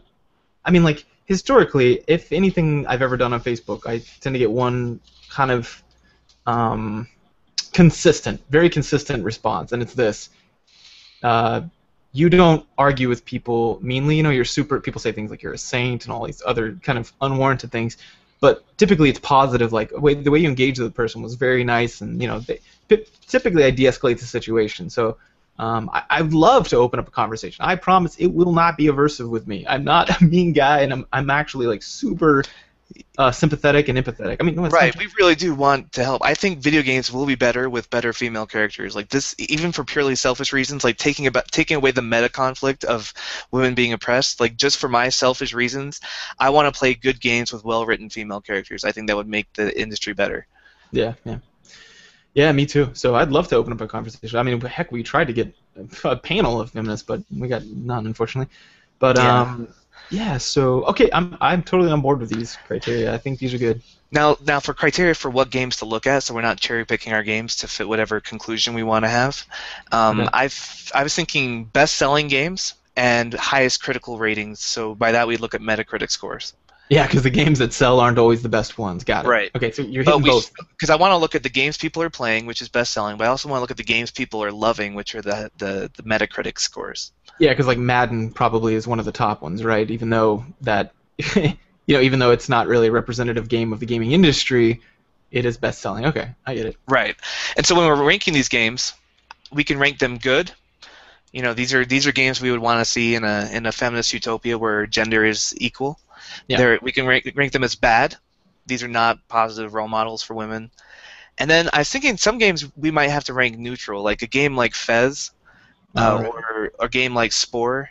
Spore's not on our list, but a game like where gender just doesn't come into play, like you're not playing something with a gender. So some games might not get a ranking at all. Okay, cool. Yeah. So any other things to look at before we go into this? Well, I mean, okay, so as far as this one's gonna be a little biased, but what if we talked about some of the games that like, I don't know, were kind of impacting to us, games that we found fun. It won't be part of the objective criteria maybe, but it would be good talking points. Yeah. Let's have a section for games that we really enjoyed or really talked about, like games that gaming podcasts are talking about, like us and other podcasts. Games like that Kotaku are reviewing, maybe. Just games that didn't quite make the top 10 list but are still pretty important for the year. Okay, cool. All right, so let's start with the best-selling games because money talks. Okay. And the best-selling game of 2013, I've got the top 10 here. The number one was Grand Theft Auto 5. Oh my gosh. Well, I know how this one's gonna fall. Yeah, this one bad. I'm gonna write bad next to it. Okay. So why is it bad? I haven't played it actually, so this might not be fair. But I'm assuming if it follows the trend of Grand Theft Auto games, we're gonna put bad. Did you get to play it? No, I've watched a couple live playthroughs. Not a whole lot of it though. Gotta admit, I'm not that interested in Grand Theft Auto ever since 3. Yeah. Even then, I didn't love it. I just played it. And this is why we have to have well-established criteria, because this is not a game I would have even thought about if I was making a list of the games of 2013, because we don't play the kind of games that I think are going to, like, we're more attracted to not the bro games, like the dude bro games. Yeah. Right. So, but yeah, it's definitely the highest selling game on the list, and if it's anything like the others, it's about strip clubs and killing hookers and just being a douchebag all around. But, it's a satire of American culture. I think there's something deeper to it than just like running over strippers. Mm-hmm. But I still wouldn't want like that to be the game that represents. Like I wouldn't want my niece playing this game and then getting the idea that that's what women are all about. Okay. Yeah. Okay. So probably bad. Yeah, I'm gonna put bad on that one. Next one, Call of Duty Ghosts. I didn't play that. You know what? I know I make fun of Call of Duty, but I play the shit out of that series. Because I was in the military, so I like military shooters. But I don't know. Typically, I can tell you how most of the Call of Duties of yesteryear were, I mean, it's about special forces groups, and women aren't allowed in special forces right now, so, um, you know, pretty masculine, pretty male heavy. So But I don't know if there's anything. There's nothing like I don't think that violates the. So bad for representation, but I don't think it's like necessarily bad. Like it harms the agenda. Like I think Grand Theft Auto probably has some things that should probably change and probably got hit for a lot. But Call of Duty Ghosts. I mean, I don't think there's anything in there. At least Call of Duty in general. Yeah, I don't think there's anything that's like against the movement. You know? Actually, there's an interesting. They did an announcement last year where they said that in the multiplayer they would let you play as a woman. Oh. And not like a wasp-waisted Jessica Rabbit in camouflage hot pants and dominatrix boosts, but actually like a female soldier. And they said specifically that the female characters would not have any handicaps, no diversion of hitbox sizes, nothing that will make playing a woman any different from pulling headshots as a man. You won't be punished or praised for choosing either gender. Huh. So I think that's actually kind of good. So this one's kind of like on a scale of 1 to 10, it's like a 7, right? Because there's in the single player, it sounds like there's no female representation, but then again, I mean, it's about special forces. Well, I don't know, it's fantasy, so it could have female special forces. So probably not amazing, but then again, the fact that they added that in is very good. Right. So on the whole, would you say good or bad? It seems trending neutral, leading into bad, just because there's no like standard female characters. Well, okay, so if most people are playing the single player, and that's typically what they get out of it, then yeah, probably it's trending to bad. But I think most people play multiplayer, so I'd say that that's probably trending towards good. Because I'm trying to think if we're doing the daughter test, like if I want my daughter to, like be excited. Right. Like multiplayer, if she's spending most of the time playing that, I think I would be like, oh yeah, there we go, okay. So I think trending towards good. I don't know for the multiplayer. Yeah, I do think it's like the typical players of Call of Duty. Like I'm trying not to judge the game based on the dude bros. Yeah. Because there's a lot of pushback when they announced that you could play as a woman and there wouldn't be like handicaps for being one. There were a lot of people who got upset. But I think that's not the game's fault. That's the audience. So maybe trending towards good. I like what they're doing with that. Like yeah. I'm looking at the costumes right now. They look just like the male costumes. They're just completely covered up in their camo, and like really the only way you can tell they're female is because they're a little bit slimmer and they have female voices. Right. Yeah. Yeah. So we're gonna put good on that one. Good. And again, like we could play this game and maybe change our rating on that one. Like if we were doing this as an actual study, we'd actually have to get our hands on the game and play through it. This is more like a survey than a study. Yeah. We're just looking over it quickly. So the next game, third highest selling game of 2013, is FIFA 2014. Oh, so soccer game. Yeah. Oh, well, I don't know. Yeah. I guess neutral. Yeah, it seems like, I don't know, can you even play as women in that game? I don't know, probably not. And I don't think you'd be able to anyway unless, because I mean, it's the actual players, so. Right, yeah. I think that's neutral. I think this one's not applicable because it's about based off of players. Yeah, it's a simulation. Is really what sports games are. Okay, so we'll just put not applicable on that one. Okay, next one, Pokemon X and Y. I actually have played these games. Okay, I don't know. That's a good question. I'm gonna put good here. You can pick a male or female character off the top. Like every Pokemon game for the past 5 years has let you have that option. You can be a female or a male trainer. All the people you fight, there's females and males. There's really no difference between them. There's gender is kind of incidental in this game. It doesn't really make a difference one way or the other. There's no difference on gameplay. Your character looks different, and one new thing they added to this series is the ability to change your outfit. So I can imagine my niece having a lot of fun with that, like picking out like cool clothes to wear for her character. So it seems very friendly to both. In fact, I wouldn't be surprised if more females played Pokemon than men. So I'm gonna put good on that. Okay, cool. All right, next highest selling game was Assassin's Creed 4 Black Flag. We've both played this one. Oh yeah. Okay. Man. Oh, I don't know. Huh. Well, you've got I mean, spoiler. You got the girl. Right. In your she dresses like a boy because she's a pirate, and then turns out it's a girl. Mm-hmm. I don't know. Is she shitty? Is she awesome?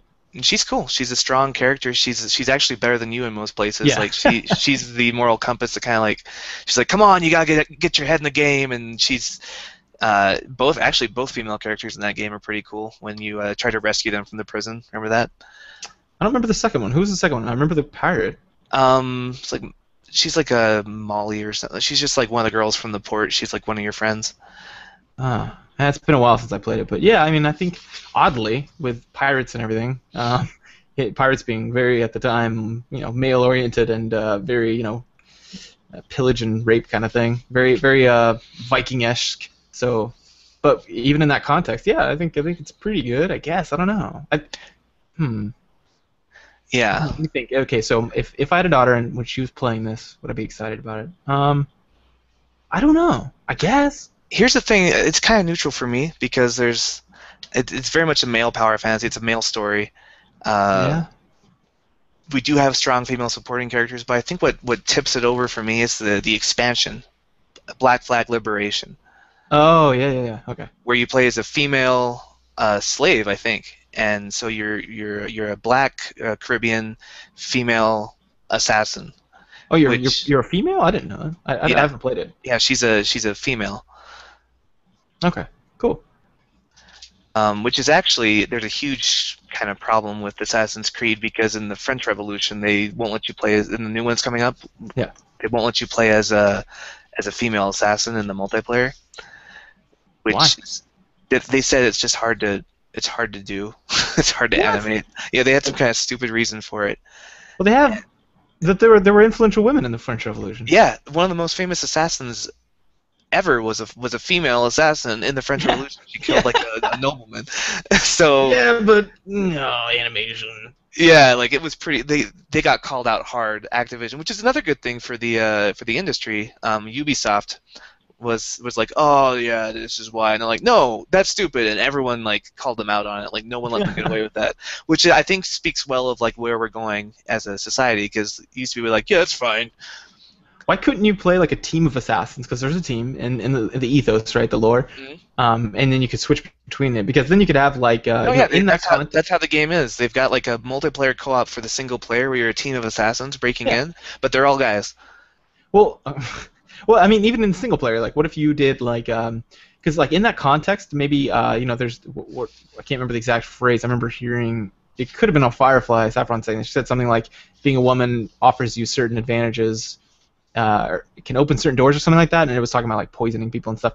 And I don't necessarily think that women can't like kill someone another way. I just mean like that would be a cool, interesting way to do it. Where like if you're a guy, maybe you can work your way into the castle by like because back then there was clear gender roles, and like the guy was like maybe you're a laborer or something, and you get in that way. Or if you played as a girl, the same mission, maybe you could try to get your way in by like flirting with the door guard or something. Because I don't think using your sexuality is in any way bad. I think that's one way. If I was an assassin, I'd go about it. As a male, right, if it was a girl, I'd be like, there was a girl guard, and I thought I could seduce her. I'd try. Yeah. And and I feel pretty confident around girls. I think I would do it. Yeah, I would be like, hey, what's up? How are you? And like, start a conversation and try to get inside.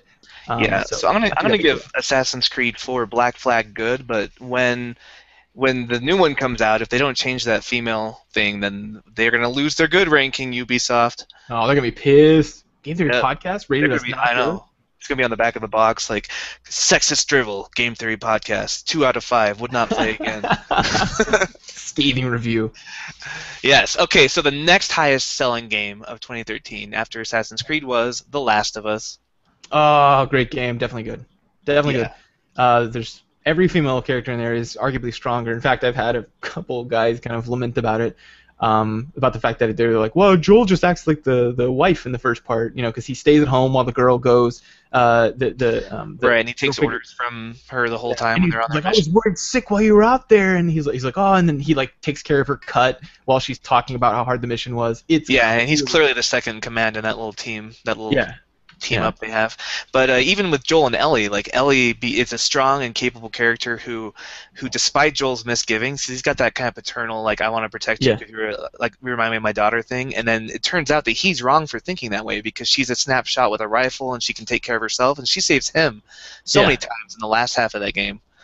Yeah, that one's definitely good, obviously. Hands down. And the expansion, you play as 2 girls. It's her and her friend. Yeah, so it's a little heavy-handed good even. Yeah, I'm going to definitely say I don't think it's even contestable. Like, there's probably some people who think it's not very good. There are. Yeah, Google it. I saw one and it veritably pissed me off. But All right, so the next highest selling game of the year was Animal Crossing New Leaf. This is another one that I own. And again, this is another one where gender is something you choose at the beginning. Do you want to be a girl or a male villager? And they both look stupid, you know, the little Animal Crossing villager guys, Yeah. like they're just like Yeah. little goofy looking people. So yeah, I'm gonna say good.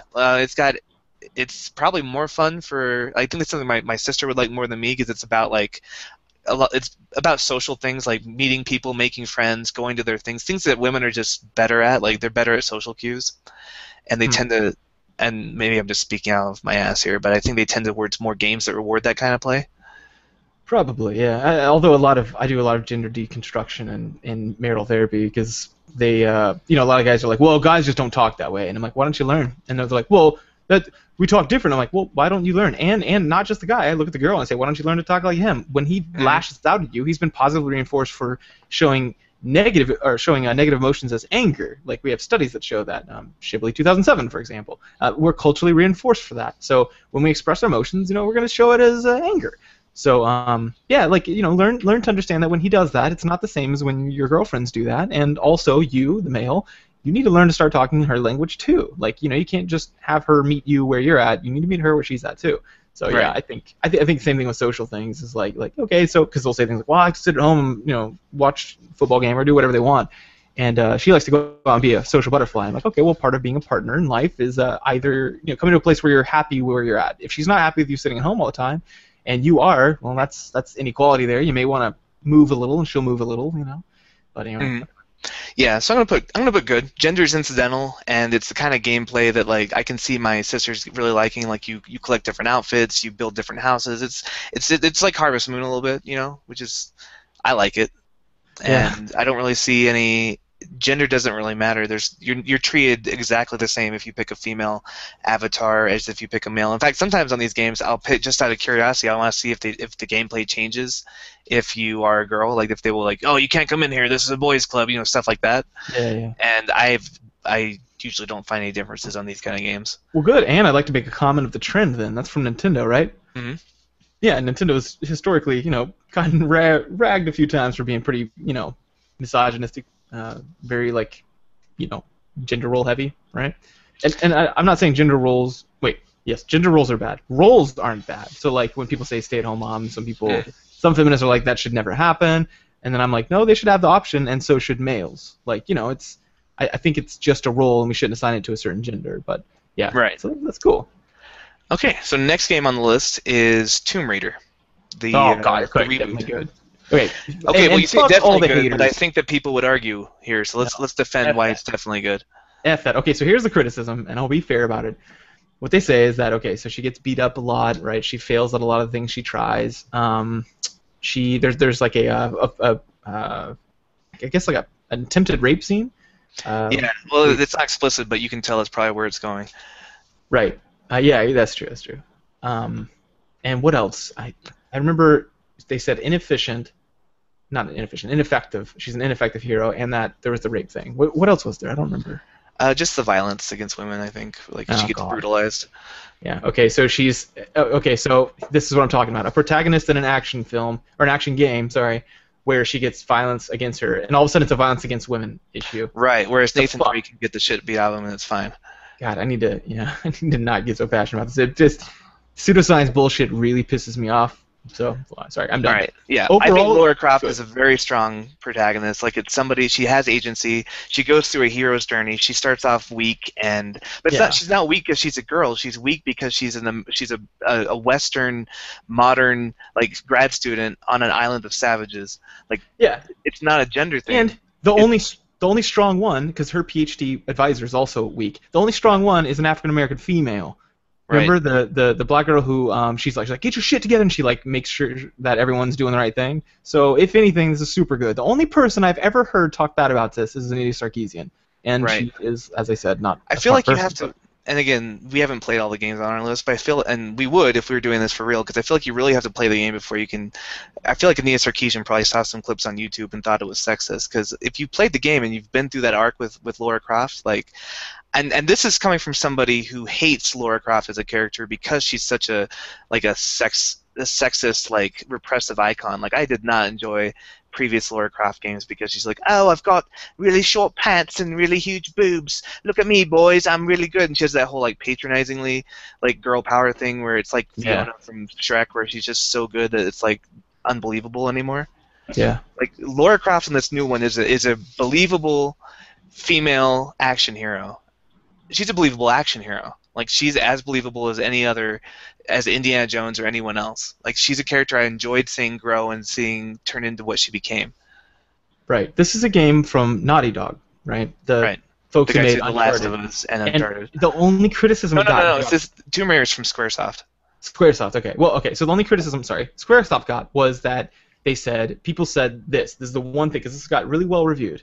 Um, is it's Nathan Drake from Drake's Fortune, Mm-hmm. from Uncharted, you know, and it's Nathan Drake just reskinned, which is a really good commentary if you're looking for gender equality, right? Right, Like, because that's what you would want. Is you would want to see a Nathan Drake reskinned. Because he didn't feel like Nathan Drake. She had her own personality, but she went through the same storyline or the same arc as like an early Nathan Drake.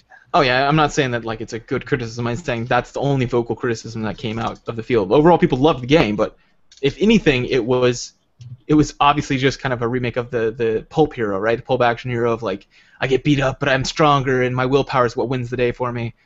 And you know, growing up a character, that kind of thing. So yeah, if anything, it was an exact replica of another super successful action hero. Right. Male. So we're gonna give that one a good rating. Yeah. F the haters. Okay, next one on the list, highest selling games, Monster Hunter 4. This is a game I reviewed in our early episodes. Yeah, this is another game where gender doesn't change anything except at the beginning you can choose your gender.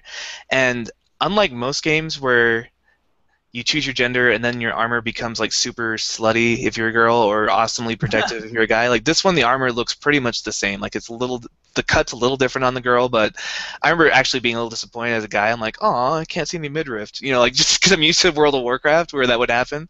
No, the armor's highly functional no matter which gender you pick, so I would say this one's good as well. Like I wouldn't have any problem having a girl or a guy play it. Like it's one of those things where gender just doesn't matter, and all changes is like a slight aesthetic thing, like you look a little different. Okay. Okay. Well. And last of my top 10 highest selling games of 2013, BioShock Infinite. Oh, obviously good. Okay, well you say that again, but we have arguments that say that Is it? the girl Actually, is like trapped in a thing and she's being acted upon and he's trying to save her. So how is it obviously good? wow. Okay. I never heard of that. I'd seen it like praised on most channels. I never saw any criticism. So yeah. I mean the people usually point out the fact that it's not about the main character is the girl. It's not you. And it's about her storyline. You're literally a supporting cast, and that was one of the praises of the game. It was like, oh, this is weird. You play the supporting character. Yeah. The main character is her. It doesn't matter what happens to you. In fact, they make that obvious in the end. It's not about you. The game's about her, and you play through the lens that gets to see her. So yeah, Right. You spend most of your time like she even leaves you after a while. Like when she finds out that you're a morally reprehensible person, she's like, well then I'm on my own, and then it's like trying to like get back with her again. Like, and as a supporting character, like mechanically, she's one of the first escort mission characters who actually helps you in the fights. Like she's invaluable in those fights. yeah. That's weird, dude. Yeah, I never heard that. That's what I'm weird. saying. Like you can find feminist critiques of this game where it's like, well, because they talk about at the beginning when she's in her little cage and like people were Yeah. watching her and she doesn't have any agency. She's an object to be guarded and she's viewed and she can't control her destiny. It's Yeah. like, yeah, that's how she starts, but you have to play the game. Like she goes through this whole hero's journey where she reclaims her own agency. Like that's the whole point of it. You can't just take a snapshot of how she begins. Like it's not like she's Peach where she's the whole game in Bowser's castle. Yeah, let me just go ahead and make an analogy to this is kind of a joking criticism of the Elder Scrolls franchise. You always start out in a cage in a jail, Yeah. for some reason. But Right. in mini games you start off in jail, so that's fine, I think. And that's weird. You'd have to really look. All right, so those were the best-selling games of 2013. And we're coming up on like time. We've been talking for a while. What do we want to like kind of gloss over some other ones, or how would you like to approach that? Yeah, let's just briefly. I want to get some data. I want to see what the overall trend is. So let's just go through these quickly. We'll just say good or bad, and then if people want to disagree with us, they can email us. Okay, so highest rated. This is not best selling, but highest Yeah, rated. these are highest rated. We already done Grand Theft Auto 5. We've already done The Last of Us. Those are Okay. both very highly rated. Bioshock Infinite, we've already done. Super Mario 3D World. They added Peach as a playable character. So you can play as Mario, Luigi, Peach, or Toad. Huh. What would you say, good or bad on that? So I guess bad because you don't have a whole lot of representation, and then the fact that like Mario and typically is pretty is criticized for being kind of a bad one. So I think historically it's been bad and might as well. Historically, it's been bad, but is it bad now that you can play as Peach? Oh, and you can play as Rosalina too. I don't know. Is she still wearing her weird like prom dress? Yeah, she's still in a princess gown. But Well, Mario's dressed like a plumber. I mean, I don't know if we can criticize costume in this series. I guess not, but you can get the job done. Like I don't know, that seems so like with the little crown and everything. I don't know. I don't. All right, we'll put bad, but I've got reservations on that. Okay. Um, Fire Emblem Awakening, you can choose your gender of your main character, and the one of the strongest characters is the girl Is it Nephany? Lucian. Oh, Lucia. the old Fire Emblem was Nephany. Yeah, she's my favorite. But is there? And so they definitely do good there. But is there enough female representation? Yeah, I'd say about half the characters are female. Oh, One of the games is like making relationships grow between them, and then they have kids, and this whole thing. So I'd okay. say good for that. All right. Rayman Legends, Never played it. I don't know. me either. I think there's a female character, but let's just take that one out of the equation for now because I don't know enough about the game. Yeah. Fez.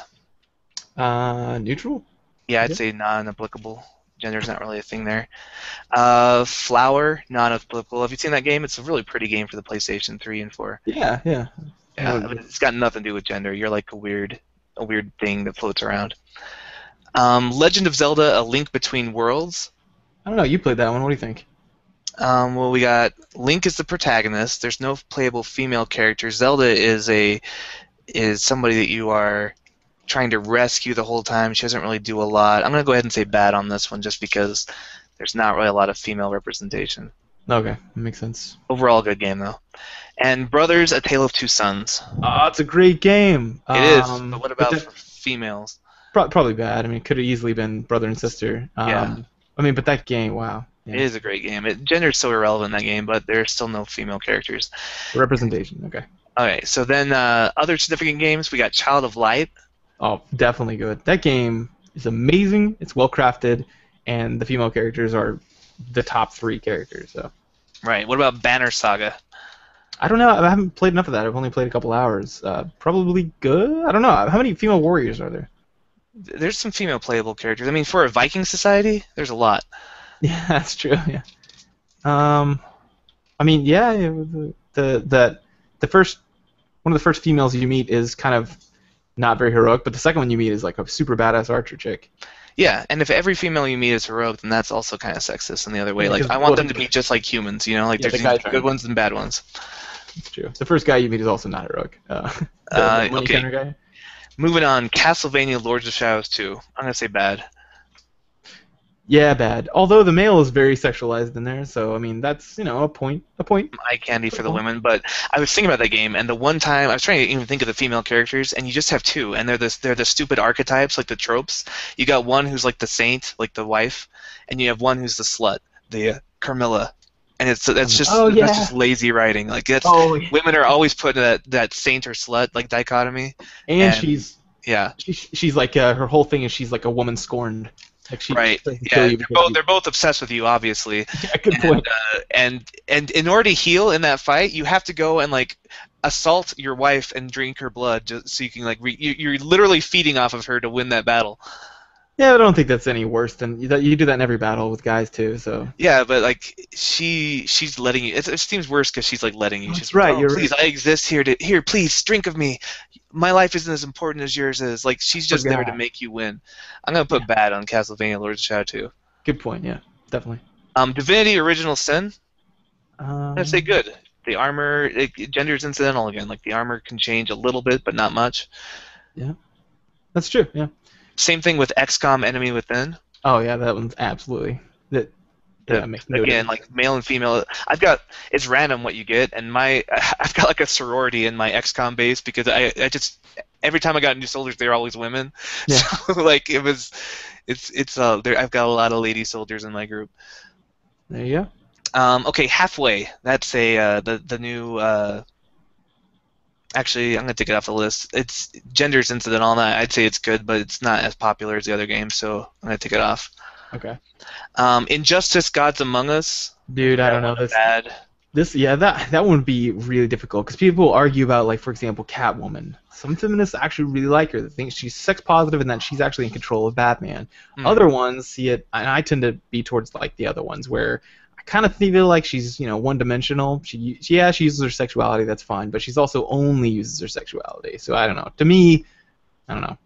And I know that with that one it's kind of opinion. It's tough to say.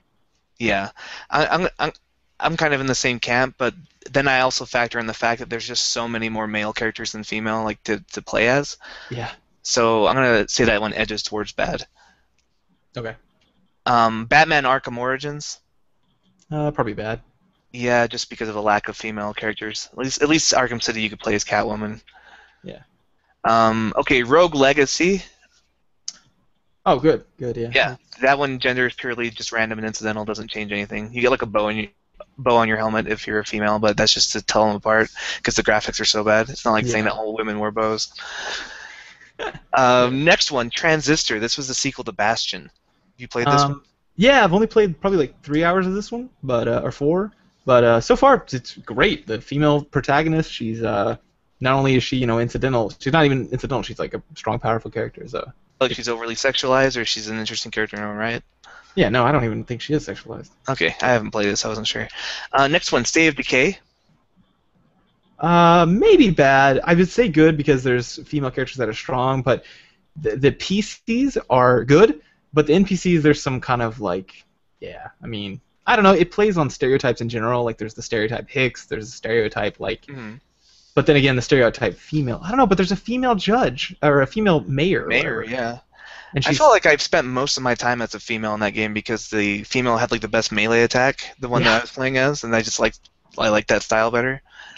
Yeah, I didn't feel like anyone was overly sexualized or stereotyped too much. I mean, there were some stereotypes, but I mean that's part of a zombie trope. Is you got the Hicks and the racist people and the what female stereotypes did you? I mean, I didn't see any of those. Like, what are you talking about?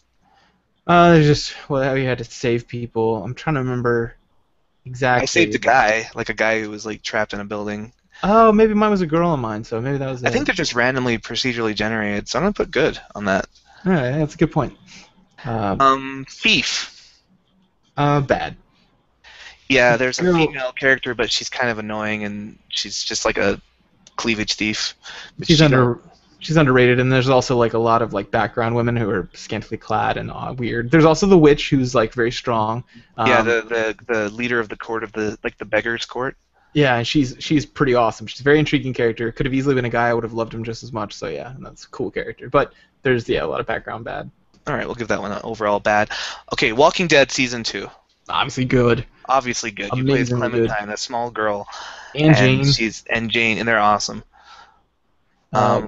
Wolf Among Us. I could. I mean, I could identify a couple that I could see people might have a problem with. But I feel like no, definitely good. What do you think about the character of Snow White? Oh, yeah, she's awesome. She's kind of like a little back and forth, but so is your guy. Yeah. The main character. And the strip club, remember? It has guys too. Remember? Yeah. The 3 guys that are in there, and then there's like 3 girls. So yeah. Yeah, and a lot of the plot is moved forward by the women. Like they have a lot of agency in that game. In fact, Big B mostly spends all his time reacting to what the women are doing instead of vice versa. Yeah, that's true. I would say good. There's some points that people could nitpick probably fairly, but yeah, I think if you could have played as a girl character, but you only get one character, it's gonna be male or female. So like in a Telltale game, it's not like everyone can be lead and everyone that's just you shouldn't automatically lose if you have a male protagonist. And we've got 2 Telltale games here. One is a girl, one's a guy, so that makes sense. And the last one on the list was Broken Age.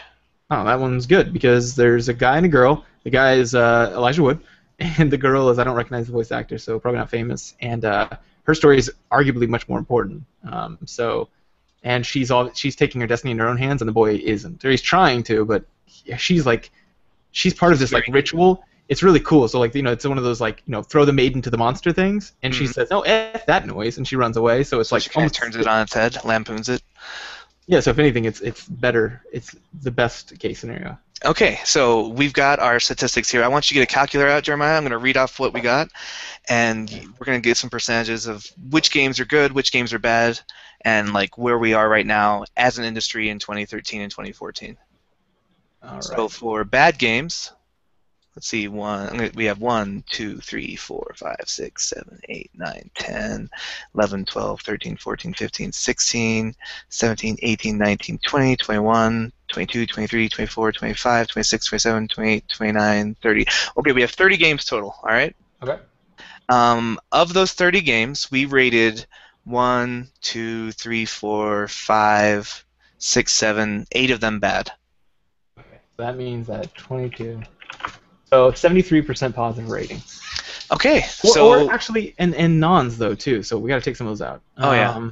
So let's take out the non. So for the good games, 1, 2, 3, 4, 5, 6, 7, 8, 9, 10, 11, 12, 13, 14, 15, 16, 17, 18, 19. 19 good. Okay, so now we've got 63% are positive. Okay, more than half, but not enough to be really like I wouldn't want to bring home a 63% on my report card. Right. Yeah. So yeah, that's good. So what we would do then is we would look at like 2009, 2008, 2007 if we were actually doing this as a science, and we try and see which direction the industry is trending, and we do it again at the end of 2014 and 2015, and this way we can see like yes, feminism, misogyny is a problem. We all agree, but is it the problem that Anita Sarkeesian's painting it, or can we get a more realistic view of what we're looking at? Yeah, and I would also point out the fact that like the extremes she's pulling in are not real. Like the violence against women thing, I would have huge issue against that. Her bringing that in, because she's one of the things is sensationalizing small numbers. They do that in the violent video game literature. They say like, yes, our effect size is tiny, but so is like riding bikes and testicular cancer, and we still raise awareness for that. And I'm like, well, yeah, but this isn't, but yours isn't real, and that's the difference. So right. Like, I would even point to the fact that like the things that are bad inside of the game, some of them aren't even relevant. Like the female representation and agency is, but yeah, as far as like violence against women, absolutely not. In my opinion. And we would definitely like be more coherent with our criteria if we were doing this as a paper. This is just like a survey just to look at what we're looking at. But I think overall, I feel positive about the way the industry's trending, just looking at the games that have come out in the past 2 years. Yeah, and it'd be really cool to randomly sample from some of these and then just do the Bechdel test for a while on them, Uh-huh. And then really get an idea, get a percentage there of like, satisfactory or non-satisfactory, and then do that across the trend. I was just thinking, like, we both instinctively went to this, but this is, like, when you do an academic paper, the last part of your paper is, like, future studies, like, future papers that could come off of this. Like, we both kind of went there. We're like, yeah, and then we could do this, and then we could do that. Yeah. It's true, man. This is how you would examine this, and it's a lot less bleak than they're just saying, especially because I'd want to see the trend. I guarantee it's upwards. I mean, I don't guarantee, but yeah, just judging from like what years most of the games Anita Sarkeesian chooses to show on her videos are from, yeah, I think the trend must be going upward because she's not picking a lot of games that came out in the past couple of years. Yeah, and let's just talk about selectivity bias. How many Rockstar games did she get? Jesus. Yes, geez. I'm like, yeah, Rockstar is a bad studio. Like, they don't even care. They're unabashed about it. They just blatantly, like, that's their whole point. Their shock value. So yeah, Rockstar is gonna be on your list a lot. That's why I liked our criteria of like neutral things like highest rated games and best selling games, and then some of the games from 2014. We couldn't get like those same stats for 2014 because the year's not over yet. So we just threw out some of the ones that were impactful to the gaming community at large. But yeah, you got to have criteria first before you just start cherry picking games. Right, exactly. And you guys were all live when we did the statistics, or we ran the math basically on it, so we weren't bullshitting. And if you agree with and we even said like, oh man, maybe we don't agree on these criteria. Ratings. Yeah, the criteria, the ratings. So yeah, feel free to change that, but just make sure you know why. And it's not about This is just this is just how it should be done. Like, we need to bring more science into this discussion because you can't argue with statistics.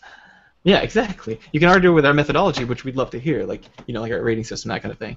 I get it, but overall, I mean, it sounds like this is a pretty good trend. I'm happy about this. I'd like it to get better, but I'm happy about the trend. Yeah, I'm not happy as an endpoint, but I feel like this is the kind of feedback the gaming industry needs. Like, hey, good job on this. You could have done better with Grand Theft Auto 5. Yeah, and Mario 3D World, maybe a couple more besides Princess Peach, but everyone else, like, good job, guys. Yeah, exactly. And Rockstar's still pretty scummy about this. Get it? Exactly. I get it. But yeah, good. Well, this has been a crazy long episode with no intro or any other stuff. But hopefully we modeled kind of how to approach the topic, and hopefully someone somewhere will listen to us. But yeah, and give us feedback. Like we're expecting to get some angry emails, but we mostly just want feedback. Like there's just two guys' point of view here, so more points of view equals better overall picture of what we're doing. True. But, You can send any complaints or criticisms or feedback to thegametheorypodcast@gmail.com. Yes, or join our Facebook page at facebook.com/groups, plural, slash Game Theory. Is it Game Theory or Game Theory Podcast? Yeah, Game Theory Podcast. Or you can follow us on Twitter on twitter.com/GameTheoryPod. I haven't posted there in like 2 weeks. I'm sorry. It's been crazy busy. I'm running an assessment clinic, and you can imagine the beginning of the year is absurd. So just kind of been doing that with my life. But other than that, yeah, those are the three. Yeah, those are the three. So hope you enjoyed this. Next week, what are we doing next week? We might be doing our Walking Dead Season 2 review / episode / we've already done a zombie episode, but we'll be focusing on Telltale Games, The Walking Dead. Yeah, Seasons 1 and 2. Season 2 was awesome. It had a big controversial ending, and so we're thinking about chatting with. There's a guy from the Logicast podcast, that podcast that I kind of popped up on, and he said he'd really like to talk about it, and might bring him on. Yeah. So spoiler alert. We will probably spoil some things. So make sure if you're planning on playing Walking Dead Season 2, finish it up by next week. You've had plenty of time. Yeah, exactly. But great. Well, thanks for joining us. Thanks for listening to our thoughts. Let us know if you disagree or agree. Either one. This is kind of an important topic, so we'd love to get feedback. Let us know. And until then, I guess that wraps this one up, right? Yeah. So until then, stop being sexist assholes, everybody. Yeah, yeah. And also, don't be unapproachable cold in whatever kind of activism you do. But yeah, so we'll see you next week. All right. Bye.